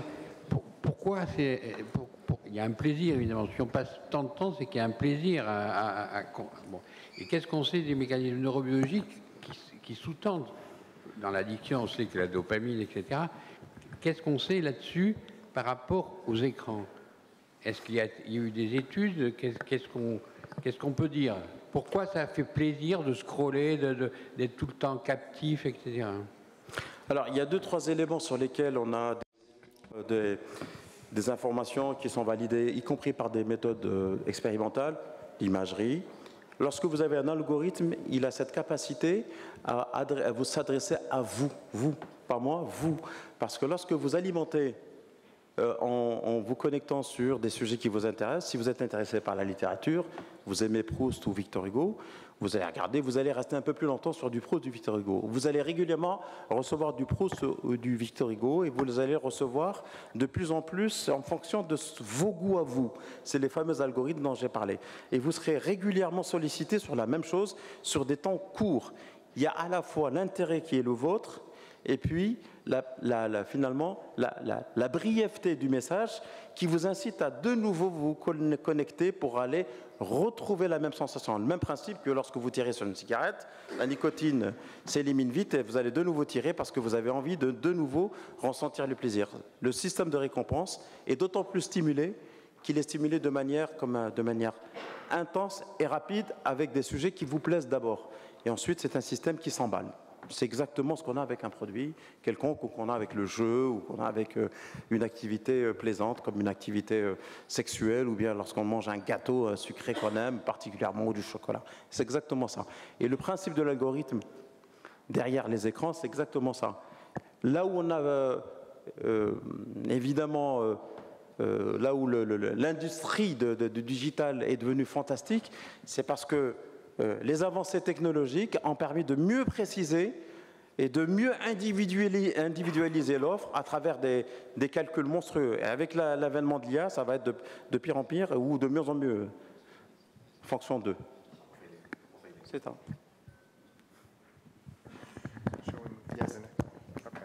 Wonderful. Merveilleux, merci. On va passer maintenant à la présentation suivante. Je crois que c'est Axel Alache qui va faire ça. Okay. First part. So, do you want to? Okay. Good afternoon, everyone. I'm Dr. Oh no, this is for you. Je m'intéresse tout particulièrement aux addictions comportementales. On physical and addiction to screens and Partenariat entre la ville de Pau, notre ancien ex-premier ministre, mais maire de Pau, François B, l'université de Bordeaux et Marc-Aurèle Combe, et le centre hospitalier des Pyrénées, anciennement Saint-Luc, un hôpital de campagne à Pau, assez connu il y a 20 ans pour certains éléments décoratifs. On a réussi à mettre en place un projet de recherche à grande ampleur sur la prévalence des usages d'écran dans la ville de Pau. Le but de ce projet, ce n'était pas de stigmatiser et de dire aux gens « vous êtes des méchants, c'est sale ce que vous faites, sale drogué avec vos écrans ». C'était plutôt de parler de notre exposition aux écrans du quotidien, de façon à ne pas être stigmatisant et permettre aux gens de parler de leur exposition et de leur fonctionnement. C'est un projet qui est basé sur ce que disait Amine tout à l'heure et ce qui est dans la réalité, c'est le concept de temps volé. Si vous passez 56 heures par semaine sur vos ordinateurs, soit 20 heures pour le travail, 36 heures pour les loisirs, par un rapide calcul mental, vous allez passer 122 jours dans l'année et au fur et à mesure 27 ans au cours de votre vie. Dans les années 90, on n'avait que la télé. Alors South Park, les Simpsons, ça devait nous rendre guignols, ça n'a pas marché, hein. Mais on s'est retrouvé quand même avec un temps inférieur. Le temps en 30 ans n'a pas augmenté, c'est toujours des journées de 24 heures. Hein, ça fait des millions d'années que c'est comme ça, ça changera peut-être dans le temps. Mais... Donc on a un temps volé. Pour moi, pédopsychiatre, hein, l'enfant se fait dans la multimodalité. Il touche, il goûte, il sent, il danse, il voit, il est dans la création et dans l'expérimentation. Là, aujourd'hui, ils sont sur leur fondement à expérimenter en 2D des boucles de gameplay, des boucles de patterns, des algorithmes qui vont en permanence les enfermer. Le but du projet écran, c'était d'avoir cette étude de prévalence et d'aller identifier les critères diagnostiques du Screen Use Disorder, le trouble de l'usage des écrans. On vous a parlé ce matin du Internet pathologique, de l'usage pathologique d'Internet. L'équipe de Bordeaux travaille plutôt sur le Screen Use Disorder, trouble de l'usage des écrans. On a un contexte de 2015 où Mathieu Boudard, Jean-Marc Alexandre et l'équipe de Marc-Aurèle Combe avaient déjà travaillé à Martignas, petite bourgade du sud de la Gironde, sur cette étude-là, en version papier, avec le travail des représentants locaux, une diffusion manuelle. On avait adapté les critères de l'Internet Gaming Disorder aux écrans. Il y avait des résultats à l'époque, un haut niveau d'équipement et d'usage régulier pour tous les écrans en 2015, pour les activités de loisirs et de travail. Une importante proportion de la population avait au moins un critère de trouble de l'usage. Je vous rappelle que pour le tabac, vu qu'on n'a pas tous du tabac dans les poches, on n'a pas tous un critère d'addiction au tabac. Sauf que, je vais vous le montrer, la prévalence et la pénétration des smartphones dans la population française est devenue extrêmement importante. Donc on a tous des smartphones, à tous les âges. On avait un diagnostic de trouble de l'usage des écrans avec au moins 5 critères positifs. On avait un phénomène rare, 1,7%. les choses ont bien changé en 10 ans. Les critères étaient adaptés, ils étaient unidimensionnels, il y avait une bonne validité psychométrique. Donc, on a voulu refaire la même chose à Pau, 10 ans après, dans un partenariat et un travail collaboratif, participatif, in situ, quelque chose qui rapporte la vraie vie des gens. Pau, c'est cette petite bourgade pas loin d'ici, de l'autre côté de l'Adour. C'est une ville de 80 000 habitants, l'agglomération en fait 80 000 de plus, ça fait 160 000. On avait ouvert l'enquête effet boule de neige aux francophones. Donc on avait Pau, agglomération de Pau et francophones, 3 échantillons. Le formulaire est numérique, comme ça on n'est pas obligé d'envoyer le laborantin faire le sale travail. On teste de nouveaux critères diagnostiques, les critères de DSM-5 de troubles d'usage des substances adaptés aux écrans par SAMPSI et notamment avec un axe sur le craving, ce besoin, ce désir, ce incoercible, irrépressible d'avoir le comportement. Besoin que vous allez ressentir très régulièrement si vous dites aujourd'hui je n'utilise pas mon téléphone, ah merde je dois aller dans le Gers, je vais utiliser Google Maps, ah merde je dois regarder mon compte en banque, je suis obligé d'utiliser le téléphone. On est dans cet over-usage du smartphone au quotidien. Le but, c'est de décrire l'utilisation des écrans dans un échantillon de population générale, par type d'écran et d'activité, caractériser l'usage non problématique et problématique à l'aide des critères diagnostiques du DSM-5. Marc-Aurier-Combe, critères du DSM-5, c'est important, on reste cohérent, le craving. On va utiliser des techniques, l'IRT et l'analyse en réseau, permettant d'aller vraiment caractériser les critères et le fonctionnement de ces critères entre eux. C'est un travail, comme je vous le disais, tripartite avec l'Université de Bordeaux, le Labo SAMPSI, le Centre hospitalier des Pyrénées et la mairie de Pau. Avec tout un travail de supervision scientifique, de communication, de data management et aussi un travail au local qui a été de prendre le bâton de pèlerin et d'aller secouer les puces à tout le monde, d'aller diffuser au maximum. Ça fait un certain nombre de conférences, ça fait un certain nombre de liens avec la MILDECA, avec Fédération Addiction, avec Tralaler, avec tout le monde, de façon à avoir une communication le plus grand spectre. On a pour ça mis en place différents outils numériques, parce qu'on est un peu moderne, on est dans l'inception, on parle des écrans, mais on utilise aussi les écrans pour faire les vidéos, pour faire ce qu'on fait aujourd'hui. Donc on a utilisé des QR codes, on a utilisé des petites vidéos YouTube, je fais des vidéos régulièrement sur la Psy du Soleil, la chaîne YouTube de la PHM, et on a utilisé un outil qui s'appelle une adresse URL, donc je te laisse la lancer. L'adresse URL du projet écran, tu peux cliquer dessus, ouais, qui a été fait par la direction du numérique de la mairie de Pau. Donc c'est tout joli, c'est tout bien. Et en un clic, vous accédez au CNRS. Merde, il n'y a pas la connexion. Bon, s'il y avait la connexion, parce qu'on partage marcherait, vous accéderiez au CNRS. Voilà. La page HTML que vous voyez ici permet d'avoir autant les références, la légitimité du projet, qu'un certain nombre d'informations, et notamment de pouvoir diffuser de la RDRD par la suite sur ce site. Il faut que tu recliques sur le... J'ai pas accès... Merci. On a fait une campagne de diffusion assez importante avec des flyers, avec des communications dans les médias locaux, Radio France, on a fait des conférences avec Marc. On a vraiment fait le nécessaire pour maximiser le nombre de personnes, le nombre de soutiens locaux. Je remercie Marie-Hélène Brudur, la chargée de projet de la mairie, qui nous a vraiment soutenus, qui allait bouger toutes les municipalités et tous les fonctionnaires et les édiles et certains freins aussi. Donc c'est un gros boulot qui nous a permis, au travers d'une campagne de communication assez forte, quels sont les effets d'une trop forte exposition aux écrans, aidons à la recherche à mieux comprendre. On a tous été épidémiologistes à l'époque de Didier Raoult pendant le Covid. Ça semblait important de pouvoir mobiliser les gens autour de la recherche participative. Cette campagne de diffusion, avant tout, c'était aussi une campagne de diffusion de RDRD. Patrick en a parlé, Amine aussi en a parlé. Il y a un besoin de psychoéduquer les gens, les adultes, les parents, puisqu'en 2007, This is iPhone, mais avant, ça n'existait pas. Donc on n'a pas de mode d'emploi, on n'a pas de schéma d'usage, on ne sait pas quelles sont les limites, et encore plus, on ne peut pas protéger nos enfants par rapport aux dangers qui sont dedans. Le but de ce projet, c'était autant d'avoir un bras évaluation qu'un bras intervention. Donc on a créé un PowerPoint qu'on a validé. Alors je remercie Laurent Carilla, je remercie Amine Benyamina pour leurs travaux préalables qui ont permis d'avoir des éléments de référence qui permettent d'avoir un PowerPoint qualitatif, validé, qu'on mettra à disposition pour les familles, pour les professionnels, pour les CJC, pour n'importe qui, de façon à avoir de la réduction des risques et des dommages vis-à-vis des écrans. On retrouve des critères comportementaux. Si quand vous partez sans votre smartphone le matin, ça vous panique. Si vous voyez votre batterie mourir, ça vous panique. Si vous n'avez pas de réseau, ça vous panique. Si entendre votre smartphone vibrer ou ne pas pouvoir répondre, ça vous panique. Si un dysfonctionnement de votre smartphone vous inquiète, comme si votre enfant était malade.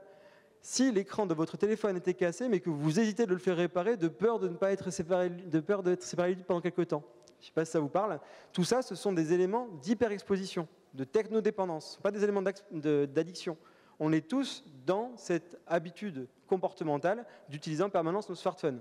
Comme disait Patrick tout à l'heure, les notifications, enlevez-les toutes. Vous êtes déjà dans la matrice. Vous irez, dans tous les cas, au bout d'une demi-heure, aller sur vos applications préférées. Enlevez tout ça. Vous n'avez pas besoin d'avoir France Info. C'est fini le Bataclan, donc c'est bon, on est protégé. Mais tous ces éléments en permanence, on n'a pas besoin de savoir que quelqu'un est mort, et encore moins les ados, que quelqu'un est mort à l'autre bout de la planète. On avait l'effet Werther à l'époque en suicido. Ben on voit les mêmes choses se reproduire actuellement chez nos plus jeunes, qui sont très vulnérables. Pour en revenir au-delà de cette diffusion et de la RDRD, où on en est aujourd'hui? Les inclusions sont toujours ouvertes, donc je vous invite, si ça vous intéresse, projet écran pot, vous allez rapidement sur la page, et c'est de 0 à 99 ans. Si c'est un enfant de moins de 12 ans, il faut l'accompagner, mais on a besoin de tout le monde, pas ceux qui se pensent très exposés aux écrans, tout le monde. C'est là où une étude a une bonne qualité et une bonne significativité. Donc ce n'est pas que ceux qui pensent être accros aux écrans qui doivent répondre, c'est tout le monde. Aujourd'hui, en octobre 2025, sur le site web, on a 6050 visites, on a 3643 questionnaires ouverts, 99% des gens acceptent de participer à l'enquête, ce qui nous fait 3643 questionnaires remplis. Le temps de complétion moyen, c'est 12 minutes. Donc ce soir, s'il vous plaît, 12 minutes à consacrer pour la science et pour nos enfants. Quand on nettoie la base de données, il nous reste 3539 questionnaires valides, ce qui est absolument énorme pour une étude comme ça. On a aussi fait tout un travail d'évaluation de la communication, voir qu'est-ce qui, dans notre communication digitale, permettait d'avoir le plus de questionnaires remplis. Donc on a suivi régulièrement toutes les données, tous les pics, toutes les communications, de façon à avoir un petit peu une carte, un mapping de ce qu'il y aurait à faire dans les villes de taille similaire de Pau, voire plus grande, pour aller diffuser au maximum d'informations. Je vous donne les résultats et puis mon cher Axel vous en parlera un peu plus précisément parce que moi je suis juste un jardinier, lui c'est un botaniste, moi je suis au terrain avec les patients, donc la vraie science il va vous en parler après. Ce qui est une réalité, c'est qu'aujourd'hui on a 3 échantillons, on a un tiers à Pau, un tiers dans l'agglomération de Pau et un tiers de francophones, monde entier. On a des francophones du monde entier, on sait d'où viennent les pings, on sait absolument d'où vient tout le monde. Au niveau de l'âge, alors que c'était une question, les enfants et les écrans, bizarrement, on a quasiment que des adultes. On a 83,2% d'adultes, 9,5% d'adolescents et 7,3% d'enfants. Ça veut dire qu'on est face à une situation où tout le monde s'inquiète d'une panique morale de nos enfants qui vont devenir fous à cause des écrans, et quand on fait une étude de grande ampleur par rapport à ça, rien. Alors même l'éducation nationale, on allait voir le DAZEN, on nous a dit oui, moi j'en ai 60 000 sous ma houlette, vous inquiétez pas. Alors, on attend encore.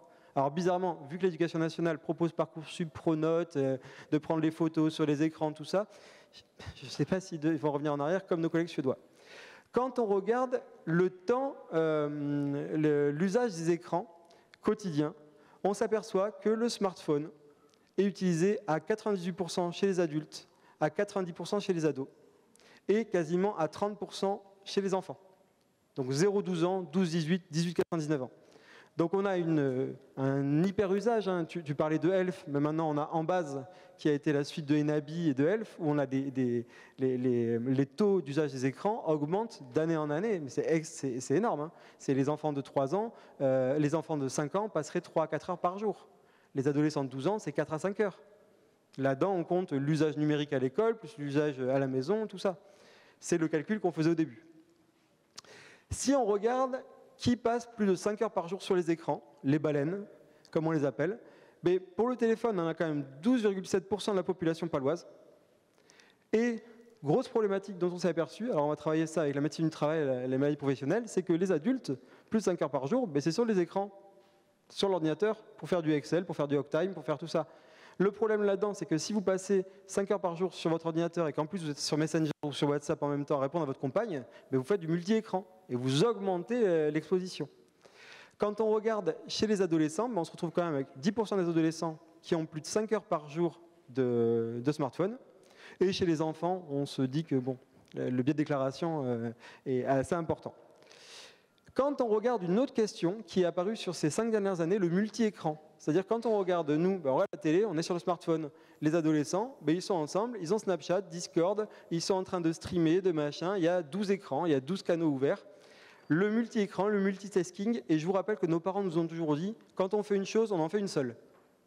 Donc là, quand on regarde la population adulte qui fait du multi-écran, c'est 61% des adultes, et on n'a que 15,4% qui perçoivent des problèmes. Il y a un gros problème d'insight sur le multi-écran, et quand ils perçoivent des problèmes, à 91%, ils nous disent que c'est de ne pas être assez concentré.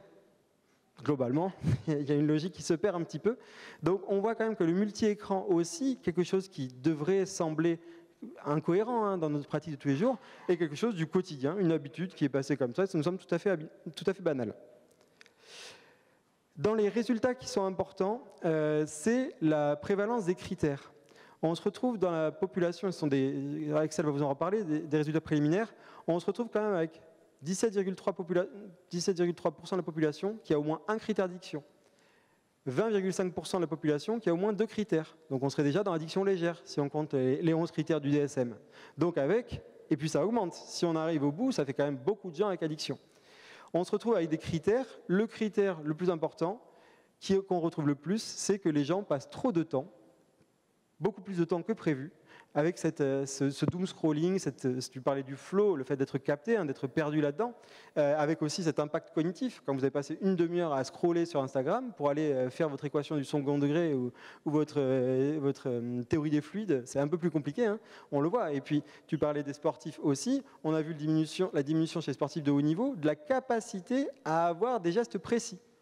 Du fait des écrans, ils utilisent leurs écrans avant d'aller à l'entraînement, donc ils sont moins bons au lancer, au hand, dans les mouvements. On a vu une diminution des compétences sportives. Je vais en finir assez rapidement pour laisser la place à mon collègue. Je vous rappelle que dans l'étude de Martignas, on avait 44,7% de la population qui avait au moins un critère. Et bien 10 ans après, chez l'adulte, 77,2%, chez l'adolescent, 85%, et chez l'enfant, 51%. Donc on a un phénomène qu'on mesure, ce n'est pas la panique morale empirique dont tout le monde se saisit, oh mon Dieu, les écrans, on ne va pas devenir des vieux cons non plus, on ne va pas dire c'était mieux avant, je me rappelle Vichy, tout ça, mariage pour tous, la société a quand même évolué, la méta, voilà, la société a bien évolué, mais il faut quand même accompagner au mieux les plus jeunes vis-à-vis de l'éducation à l'usage des écrans. Tu reparles de l'identité-vigilance, on pense que nos gamins sont en sécurité à la maison, la jeune elle pense être avec Brian, 17 ans, mais en fait c'est Raoul, 54 ans, à Strasbourg, quoi. Et à qui elle envoie des nudes. L'identité-vigilance, comme dit souvent Jean-Marc, si c'est gratuit, c'est vous le produit. Toutes vos données en permanence, elles sont vendues à la découpe, en permanence. Et c'est ça pour lequel il faut prévenir les plus jeunes. On est en train de se faire bouffer des données qui étaient confidentielles, le secret de notre fonctionnement, mais ça c'est découpé par les applis. Alors que ce soit les applis de Marc Oriacombe et de Sampsy sur le MA, tout ça, mais ça c'est des applis médicales, c'est des dispositifs médicaux de recherche. Sauf que de l'autre sens, c'est mercantile. Donc, un phénomène extrêmement important. Les perspectives, n'hésitez pas à relayer. On a tous les éléments. Si vous les relayez autour de vous, l'étude est encore en cours et on continue les inclusions. On va faire les communications scientifiques comme aujourd'hui. L'outil de RDRD sera à disposition sur le site projet Écran Pau une fois validé et complètement opposable par rapport aux références qui bougent. On va faire des feedbacks aux habitants de Pau et au travers des différents réseaux sociaux pour communiquer autour de ça. On va faire un relais auprès de l'éducation nationale, parce que bon, quand même se bouger un petit peu, quoi. Il y a quand même 60 000 enfants et adolescents dans l'académie de 64. C'est aberrant qu'on ait aussi peu de résultats. Et on va faire des actions aux institutions locales, via l'hôpital et via le support de Sampsy pour continuer aussi ce travail que tu décrivais, nécessaire de psychoéducation, d'accompagnement des familles. On a gagné un trophée de stratégie de communication numérique l'année dernière avec l'équipe à Pau, parce qu'on avait quand même une démarche digitale de recherche qui est absolument innovante. Et tout ça, tout ce qu'on a fait, c'est à votre disposition. Tout ce qu'on a mis en place, on l'a fait de façon à ce que ce soit objectivé pour que vous puissiez le reproduire dans les CJC, dans les XAPA, au plus proche de vos villes, de façon à avoir un impact de RDRD. Je vous remercie pour votre attention et je laisse place à la science et à nos doctorants.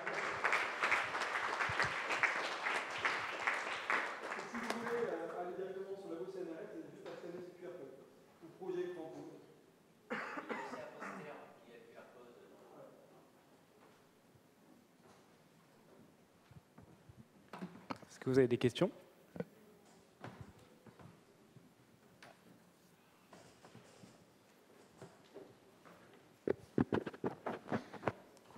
Bonjour, vous parlez de l'éducation nationale, mais à aucun moment vous ne parlez des médecins traitants. Alors, je fais un petit teaser. Hein. Je dédie ce projet écran à ma fille Juliette, 2 ans, et ma compagne Manon, qui est enseignante en grande section maternelle en REP. L'éducation nationale, effectivement, parce que le périscolaire et tous ces caregivers qui sont auprès des jeunes, vous le disiez tout à l'heure, quand on a un type dans le périscolaire ou une AESH qui est avec son smartphone à côté d'un gamin qu'elle doit associer, qui a des troubles du comportement, bon, c'est pas cohérent. Par rapport aux médecins généralistes, moi je fais des formations en DPC, donc on a vraiment tout cet abord aussi dans le réseau. Je suis pédopsychiatre, donc je travaille avec les pédiatres libéraux, avec les médecins généralistes, de façon à eux leur donner les informations, les former, avoir des conseils qui soient bien traitants et pas juste des choses stigmatisantes. Le problème en addicto, c'est docteur, si je ne bois pas, qu'est-ce que je fais? La question que tu poses tout à l'heure, ces enfants-là qui sont biberonnés aux écrans, ben, il faut qu'il y ait des aires de jeu, il faut qu'il y ait des associations, il faut qu'il y ait du vivre ensemble, tous ces éléments-là. Donc tout ce travail-là, on le fait multi-réseau, multidirectionnel, notamment avec les médecins généralistes et les réseaux de médecins référents. Et vous l'intégrez dans votre consultation au niveau, Alors, au niveau parental, disais-vous? Je suis sur un hôpital de jour 6-10 ans et sur une équipe mobile d'évaluation de neurodéveloppement. Et je me suis retrouvé depuis des années à avoir des parents qui arrivaient en me disant « Docteur, mon enfant utilise trop d'écran, qu'est-ce que je peux faire ?» Je lui disais on va faire un sevrage en écran. Donc, vous prenez tous les écrans et vous les mettez chez mamie. Mais docteur, quand vous dites tous les écrans, vous parlez aussi des miens parce que moi, j'ai pas de problème avec les écrans. Et moi, addictologue, quand je propose d'enlever un truc, on me dit « Ah, mais non, docteur, j'ai pas de problème. » Non, j'ai un doute. Le projet écran, initialement, était basé sur le fait que les enfants pour lesquels il y avait le plus forte hyperexposition, on voulait faire passer l'ASI pour voir si ce n'était pas les enfants de parents qui eux-mêmes avaient le plus d'addiction aux écrans, aux produits, addiction comportementale, enfin ces éléments-là. Donc il y a un vrai rôle d'éducation aux parents, parce que les enfants reproduisent avec le neurone miroir l'exemple de leurs parents. Et c'est sûr qu'aujourd'hui, quand on dit à des enfants arrêtez avec les écrans et que les parents sont tout le temps en train de oui, mais c'est pour mon travail. Non, c'est la même chose. Ce que tu disais, il y a une vraie autorité parentale, un travail et le plan de médias américain extrêmement important, rétablir des règles de fonctionnement dans la maison. Merci. Et je suis le premier à dire il faut pouvoir mettre des limites. Il est interdit d'interdire, mais mettons des limites. D'autres questions ?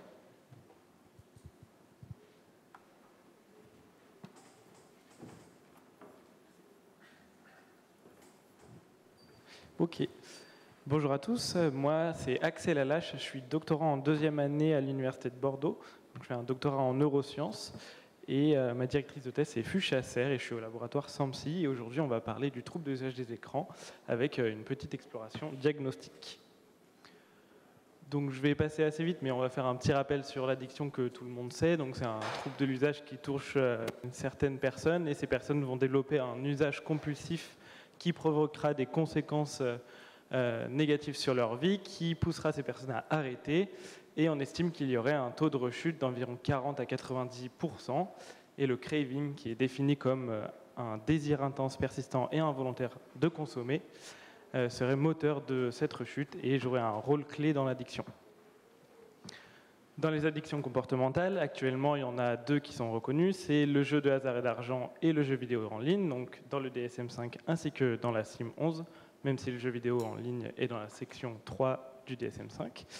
Mais donc on peut se demander qu'en est-il des autres comportements et également qu'en est-il du trouble de l'usage des écrans. Donc en effet, quand on parle de l'usage des écrans, on parle de 2 choses différentes, comme tout le monde le sait, il y a les dispositifs qui sont utilisés, donc tels que le téléphone, l'ordinateur, les tablettes, les smartphones, bref, le dispositif, et les applications, les activités qu'on fait à travers ces écrans, donc qui peuvent être les réseaux sociaux, le fait d'envoyer des messages, de regarder des vidéos et également de jouer à des jeux vidéo. Et donc dans le rapport rédigé par Amin Benyamina et ses collègues, on a observé qu'il y avait un temps d'écran qui était très élevé chez les plus jeunes. En plus de ça, on sait que dans la population générale, il y aurait 42% des personnes qui diraient avoir un temps d'écran excessif selon eux. Et dans la littérature, on sait également qu'il y aurait des troubles dépressifs, problèmes de vision, troubles anxieux, troubles du sommeil et un impact sur la productivité au travail qui seraient associés à une utilisation excessive des écrans. Une question que tout le monde se pose et qu'on parle de temps en temps, c'est d'où provient le potentiel addictif? Est-ce que ce serait l'écran en lui-même ou est-ce que ce serait l'activité? Ce qui est important de noter, c'est que les 2 vont être à prendre en compte. En effet, on peut avoir une addiction à un écran en tant que tel, admettons si ça va être le smartphone qui va potentialiser plusieurs activités différentes. mais également certaines personnes vont avoir un trouble spécifique lié à une activité en tant que telle, que ce soit les jeux vidéo, le fait d'envoyer des messages ou d'aller sur des réseaux sociaux. Mais donc, ce qu'il faut quand même noter, c'est le fait qu'un écran, c'est tout le temps avec nous. Le smartphone, on l'a dans notre poche. Donc, ça va créer un renforcement positif du fait de sa disponibilité et du fait qu'on puisse l'avoir de manière très accessible, et ce qui crée une augmentation du potentiel addictif de l'activité qui est médiée par l'écran. Un petit tour au niveau de la sémiologie et des diagnostics. Actuellement, il y a plusieurs symptômes qui ont été rapportés, tels que le fait de continuer malgré les conséquences négatives, la perte de contrôle, la tolérance, la perte d'intérêt et également le craving. Donc, c'est des symptômes que des personnes nous rapportent, qui nous rapportent et qui ont des problèmes au niveau de leur usage des écrans. Et donc, c'est pourquoi il y a plusieurs échelles d'évaluation qui ont été développées dans le cadre de l'usage problématique des écrans. Et il y a eu une méta-analyse qui a montré qu'il y avait plus de 78 échelles, par exemple, seulement pour le smartphone. Donc ça fait qu'il y a quand même déjà beaucoup de littérature dessus, mais il n'y a pas un consensus scientifique. Et pour autant, il faut noter que le craving, il est souvent fréquemment absent de la plupart des échelles, et pourtant il est signalé par la plupart des utilisateurs d'écran. Donc nous, on s'est posé une petite question, c'est est-ce qu'on pourrait avoir des similarités et des différences entre le trouble de l'usage des substances et le trouble de l'usage des écrans? Par exemple, est-ce que, vu qu'on ressent du craving dans le trouble de l'usage des substances et dans le trouble de l'usage des écrans, peut-être qu'il pourrait y avoir des similitudes entre les deux. C'est pourquoi notre hypothèse de recherche est donc qu'une utilisation excessive des écrans peut être associée à des comportements et des symptômes similaires à ceux observés dans le cadre d'un trouble lié à l'usage de substances, et plusieurs critères diagnostiques adaptés du DSM-5 peuvent être fréquemment observés chez des personnes qui déclarent une utilisation problématique des écrans. Donc c'est une étude qui a but exploratoire, évidemment, et l'objectif de notre étude était donc d'explorer la présence des critères diagnostiques du DSM-5 qui sont adaptés pour les écrans chez des utilisateurs qui rapportent un usage problématique des écrans comparativement à ceux qui n'en rapportent pas. Pour ce faire, je vais vous présenter le processus de recrutement. On a 3 cohortes différentes. La première, c'est la cohorte Addict-Acquis, où on a recruté 333 sujets, donc c'est la cohorte Addiction Aquitaine que je vais vous présenter. On a la cohorte Canopée, où on n'a pas encore lancé les recrutements, et la cohorte de Pau, qu'on vous a précédemment présentée, où on a plus de 3000 sujets. Et aujourd'hui, je vais vous présenter les résultats qu'on a fait sur la cohorte Addict-Acquis. Donc au niveau de la méthodologie pour l'étude, on a commencé par adapter tous les critères du trouble de l'usage de substances pour une addiction aux écrans. Donc on a pris chaque critère, par exemple le critère craving pour le trouble de l'usage de l'alcool, et on l'a adapté pour le trouble de l'usage des écrans. C'est très simple. On a fait ça avec les 11 critères et ça nous a donné une échelle qu'on va pouvoir tester pour voir si elle fonctionne ou non. On a fait passer toutes ces questions au sein de la cohorte Addiction Aquitaine qui a commencé en 1994. Donc c'est pour rappel des personnes qui sont en demande de prise en charge pour une addiction et qui ont au moins un trouble de l'usage lié à une substance ou à un comportement. Pour cette étude, donc, elle a démarré en 2023 et on a donc évalué les critères diagnostiques du DSM-5 à partir du MINI et on a également évalué le type d'écran et le type d'activité problématique. Au niveau de notre processus d'analyse. Donc ce qu'on a fait, c'est qu'on a posé une première question aux personnes qu'on inclut. On leur demande, et au cours des 12 derniers mois, est-ce que vous avez ressenti à plusieurs reprises un usage problématique de vos écrans? Si oui, on leur demande quel écran et quel type d'activité. Et donc s'ils nous disent que oui, ils ont reconnu avoir des problèmes avec leurs écrans, dans ce cas, ils font partie du groupe UPE, c'est le groupe usage problématique des écrans. Les autres personnes qui nous disent non, dans ce cas, font partie du groupe non UPE. Ensuite, à toutes ces personnes, on leur fait passer les 11 critères qu'on a adaptés avec notre échelle et on fait des analyses au niveau de nos 2 groupes. Donc ma population est constituée de 333 sujets, comme je l'ai précédemment dit, avec une moyenne d'âge de 39 ans et 32% de femmes. Donc au niveau des résultats, parmi les personnes qu'on a recrutées, on a 96 personnes qui nous rapportent avoir un usage problématique des écrans, donc qui pensent, eux, avoir un usage problématique des écrans, donc c'est environ 30%. Et au niveau du nombre de critères sur les 11, ils rapportent en moyenne 5,5 critères sur les 11, ce qui est assez élevé. À l'inverse, en plus, parmi les 96 participants, vu qu'on est dans le cadre d'un recrutement en XAPA, 24 personnes déclaraient avoir besoin d'une prise en charge et recherchaient une prise en charge pour une potentielle addiction aux écrans. Pour les personnes qui ne rapportent pas d'usage problématique des écrans, on en a eu donc 237, qui est environ 70%. Et pour ce groupe de personnes-là, le nombre de moyens de critères était de 1,2 sur les 11, ce qui montre que l'échelle permet bien de différencier les personnes qui rapportent avoir des problèmes au niveau des écrans et les personnes qui ne rapportent ne pas en avoir. Voici une distribution graphique pour illustrer mes propos. Pour la suite de mes analyses, j'ai souhaité me concentrer sur le groupe UPE, parce que c'est celui qui nous intéresse le plus, donc le groupe qui rapporte avoir des problèmes au niveau des écrans.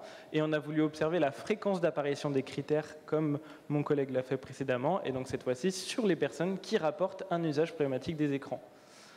Parmi ceux-là, donc voici la prévalence au niveau des 11 critères, et les 4 critères principaux qui ont été retrouvés sont la quantité / durée excessive, la difficulté à arrêter, le temps consacré et le craving.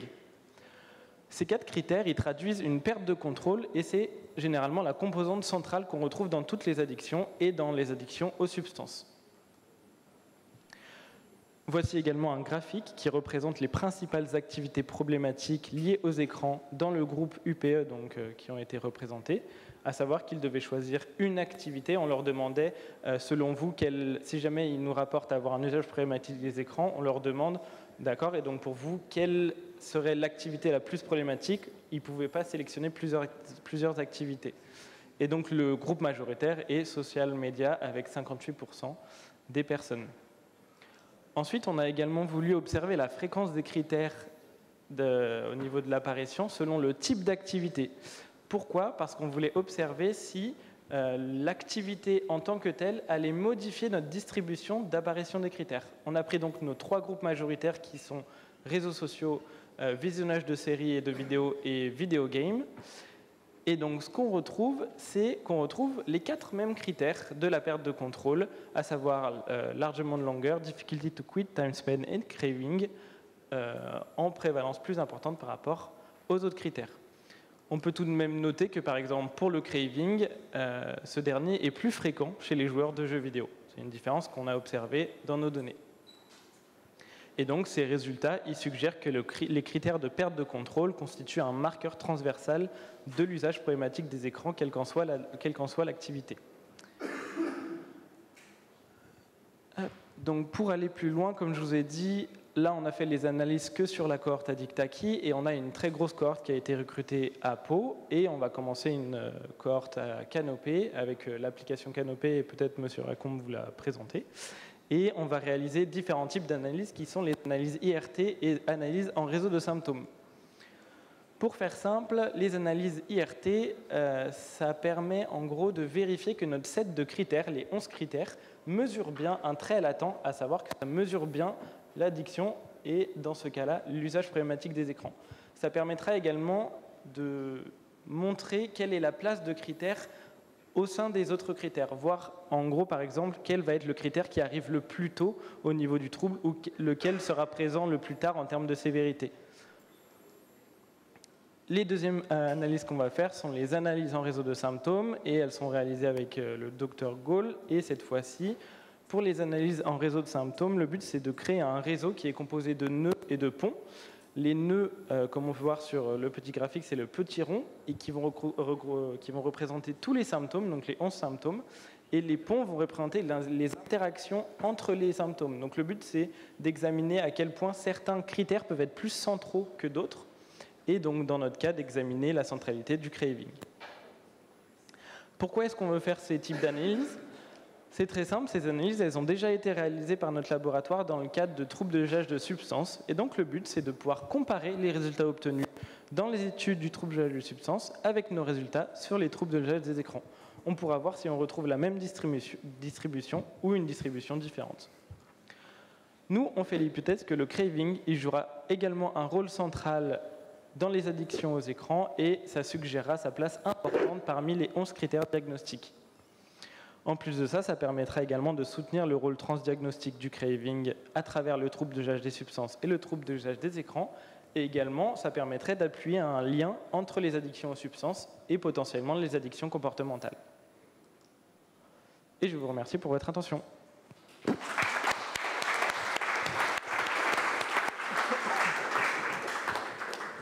Et si vous avez des questions, n'hésitez pas. Merci beaucoup. Merci pour cette présentation et pour ces datas très utiles. Bon, écoutez, on a quelques minutes encore, même plus que ça, pour essayer d'interagir sur ce sujet. Est-ce que vous avez des questions à poser à l'ensemble des orateurs? À Marc Potenza, puisqu'on a la chance d'avoir avec nous un des grands spécialistes des addictions comportementales au monde. Take you, Marc. Non, moi, j'avais une question sur...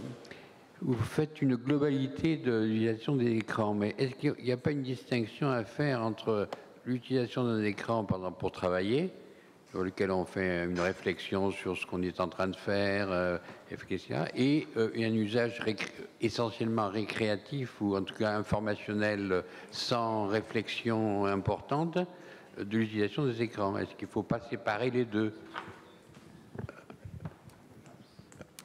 Yeah, so, Oui, quand certains des groupes diagnostiques principaux, les principaux comités qui travaillaient sur les diagnostics liés aux activités d'écran et des médias, quand ils ont considéré ces comportements, comme on vient de l'entendre, ils ont pensé que les téléphones ou les ordinateurs étaient plutôt l'appareil qui livrait le contenu, et ce serait plutôt le contenu qui devrait faire l'objet du travail.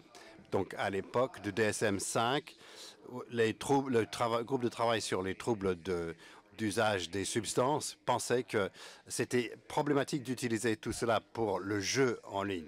Il y a eu des rapports de mort dans des cafés Internet en Asie parce qu'ils ne s'occupaient pas de leur vie. Ils passaient du temps à faire des jeux. Les enfants étaient laissés seuls dans les voitures et ils sont morts pendant que leurs parents jouaient à des jeux vidéo.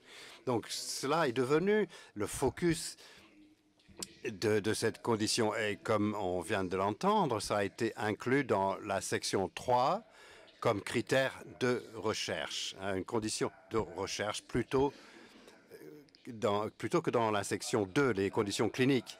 Mais lorsque l'ICD-11 était en discussion, un groupe de travail s'est réuni au début de 2014 pour poser la question, à savoir si les activités d'écran et les comportements d'usage d'Internet pourraient former la base de troubles.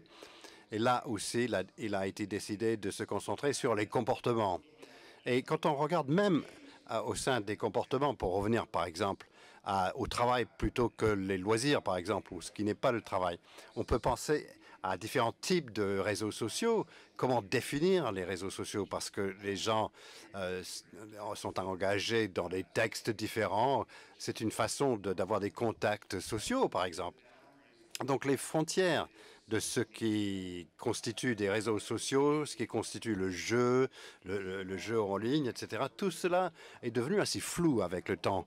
Par exemple, les jeux de casino sociaux sont une convergence de jeux, de jeux pour l'argent, de jeux et de réseaux sociaux. Comment peut-on préciser ces domaines? Comment peut-on regarder les dommages qui sont liés à une activité donnée? Ce sont donc des questions très importantes.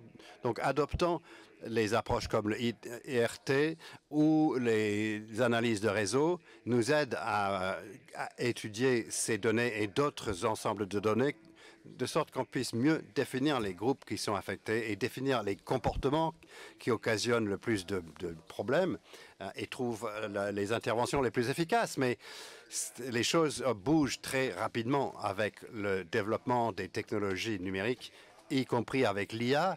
Et comment peut-on aborder ces préoccupations? Ça c'est quelque chose qui change très rapidement. Donc je crois que les points importants qui ont été soulevés, il n'y a pas de solution simple. Mes parents, quand ils étaient sur la machine-outil toute la journée, en rentrant à la maison, ils n'utilisaient pas la machine-outil. à l'époque. Donc on devrait avoir quand même nous-mêmes le réflexe, si on a passé notre journée devant l'ordinateur, le soir on ne se colle pas devant l'écran à scroller au niveau de l'hyperexposition. Et ce que vous rappeliez et qui est hyper important, c'est comment on a transformé le gameplay, donc le fait d'aller voir un challenge qui va rapporter une récompense, en gambling. Quand les jeunes aujourd'hui sur Fortnite achètent pour 6,99, je ne fais pas de pub pour Fortnite, achètent pour 6,99 343 buckets qui va donner lieu à 10 tirages au sort d'armes ou de skins, des vêtements, des apparences de valeurs différentes, que fait votre enfant? Via une conversion, il fait du jeu de hasard. Il fait de la roulette. Donc le problème d'addiction comportementale et de cyberaddiction, ce n'est pas l'addiction au device éteint, au smartphone qui est éteint, c'est tout ce qu'il y a derrière. Les achats, la pornographie, le texting, et comme vous disiez, les réseaux sociaux aujourd'hui, on ne sait même plus ce que c'est que la définition d'un réseau social. Puisque si on regarde TikTok, c'est autant du réseau social que du binge-watching. On est avec du scrolling de vidéos, avec aussi de l'échange. Donc on a une sorte de magma là-dedans, dans cet usage, qui fait qu'on parle de cyberaddiction, avec derrière les objets pornographie, jeux vidéo, réseaux sociaux, communication, qui sont aujourd'hui quelque chose de quotidien pour la majorité des êtres humains. C'est une réalité là-dedans. Donc c'est vrai que c'est un modèle un peu total.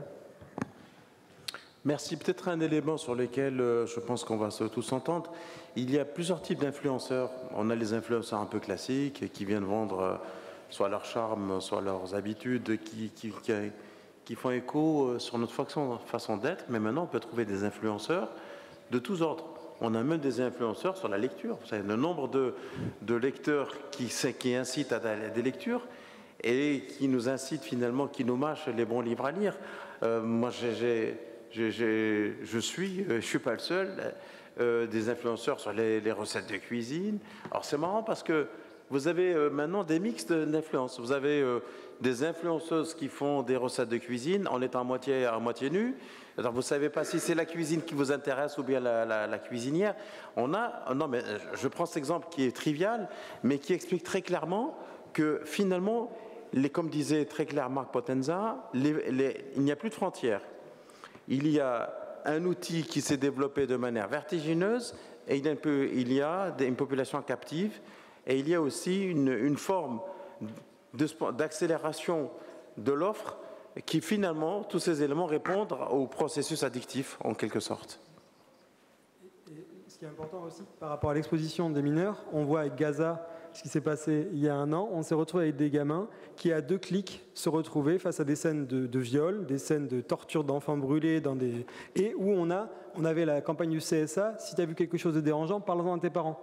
On se retrouve avec des cohortes de gamins de moins de 10 ans qui sont exposés en permanence à des contenus pornographiques, mais c'est pas du porno du dimanche soir sur M6. C'est pas ça, c'est plutôt du deep throat, des gangbangs, des trucs horribles. Ils se retrouvent avec ça et on voit une modification des pratiques, que ce soit au niveau de la violence, que ce soit au niveau de la sexualité, au niveau de la prostitution. Les jeunes filles de l'aide sociale à l'enfance, c'est un enfer, quoi. Avec des pratiques comme ça qu'on voit tous, dans une modification du fonctionnement lié à cette hyperexposition à des images. Alors l'ORTF, c'était pas une bonne chose, mais il y avait quand même un niveau de censure dans nos sociétés démocratisées occidentales qui a complètement disparu. Alors il y a le libéralisme chinois, démocratique, versus le mercantilisme américain. Et nous, Européens, là-dedans, on se retrouve entre les deux. Patrick, tu veux rajouter un peu? D'autres questions? Oui, allez-y. C'est une simple remarque. Moi, je vous remercie de traiter ce sujet qui, à mon sens... Un instant. Je vous donne le micro pour faciliter la traduction pour Marc. Donc, moi, je vous remercie de traiter ce sujet qui en effet, est une bombe, à mon sens, addictologique bien plus importante que d'autres produits qui parlent aujourd'hui. Vous parliez d'influenceurs et en fait, je voulais juste témoigner une expérience personnelle où je suis allé à un spectacle. Donc en fait, on peut avoir des influenceurs aussi positifs sur la mise en garde des écrans. C'était c'est une artiste, Florence Foresti, qui avait fait un spectacle où elle avait interdit les smartphones à l'entrée du spectacle en tant que tel, et elle avait, on avait nos smartphones, ils étaient zippés en fait, et on ne pouvait pas les utiliser pendant l'attente du spectacle. En fait, c'était un temps, et ça rejoint ce que tu dis, Pierre-Emmanuel, c'est qu'il y a, en fait, il y a plus de temporalité avec les écrans actuellement, et on était obligé de se parler entre nous ou d'attendre en parlant aux voisins, en créant du lien. Et ce qui peut un peu nous manquer et qui était un des critères actuels quand même de la dictologie, critères de manque de lien social. En tout cas, je vous remercie. C'est un sujet qui est passionnant et qui, à mon sens, sera sûrement un des sujets principaux dans les années à venir en addictologie. Merci bien. Est-ce que vous avez d'autres questions, d'autres éléments à rajouter ?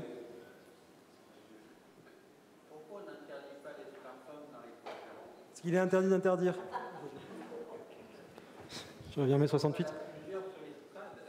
Non, mais après, c'est une réalité aussi dans nos pratiques à nous. Le fait d'avoir le smartphone sur la table, d'avoir nos habitudes, c'est aussi à nous de pouvoir les modifier. Non, mais moi, je vais me défendre autrement. Hein. Moi, je suis totalement addict et puis voilà, je le revendique. Et si vous avez une solution, vous me la dites. Il n'y a pas de solution. Moi, je ne l'ai pas encore. En plus, il a vachement de responsabilité, donc... Ouais. Comme disait l'autre, Orson Welles, la tentation, la meilleure façon de s'en défaire, c'est de se laisser tenter. Ben, hélas, je fais des efforts, parce que je risque de divorcer, mais je fais des efforts. Et par rapport je finis sur ce phénomène d'influence, on a nous aussi, médecins et professionnels de santé, à reprendre le terrain de l'influence, puisque la Miviludes, au sortir du Covid, a bien dit qu'il y avait eu une variation des mouvements sectaires, de tout ce qui était mouvement pseudo-mystique vers la médecine New Age. Et on a quand même des gens actuellement qui recommandent le régime aux légumes crus pour éviter le cancer en phase terminale. Bon, il est en prison, hein. La curcumine, le safran, tous ces trucs-là. Et nous, médecins, et je vous engage, hein, si vous avez des choses intéressantes à dire, proposez à la Psy du Soleil, c'est sur YouTube, c'est fait avec la PHM, et c'est en libre service pour tout le monde. Que ce soit de la RDRD, que ce soit des informations, que ce soit tous les éléments de psychiatrie. C'est à nous aussi d'aller nourrir en fait, la capacité des gens à avoir des choses de bonne qualité. Un petit mot complémentaire sur ce que tu dis. L'exemple avec l'effet de halo, l'exemple de Steve Jobs. Steve Jobs, qui était un homme, bon, on peut dire, on aime, on n'aime pas, mais quand même plutôt intelligent. Et Steve Jobs avait un cancer du pancréas découvert de façon fortuite au tout début, et à un stade où il était opérable, où vous pouvez être traité et sauvé. Et il a été sur Internet, il a surfé. Alors, je n'ai rien contre les naturopathes, mais il a vu des naturopathes qui ont dit « mais si tu manges ça, ça, ça et ça, ton cancer, il va s'arrêter, il va guérir ». Au bout de 6 mois, il s'est rendu compte que c'était pas ce qui se passait. Il a voulu se faire opérer, c'est trop tard. Comme quoi, un des hommes les plus intelligents au monde peut se faire manipuler et malheureusement en mourir. Donc, c'est très important, effectivement, que nous, médecins de médecine, basés sur les preuves, mais il ne faut pas oublier, la médecine, c'est des bases scientifiques et l'exercice de l'art médical sur des bases scientifiques. C'est important de se le dire. Hein, voilà. Donc, voilà, un petit exemple, histoire de chasse, sur l'effet de halo des influenceurs. Merci Patrick. Question ? Vous pouvez nous applaudir alors comme les autres.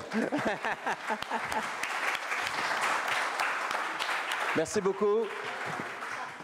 On gagne 7 minutes pour aller recharger nos portables. Hein. Merci bien.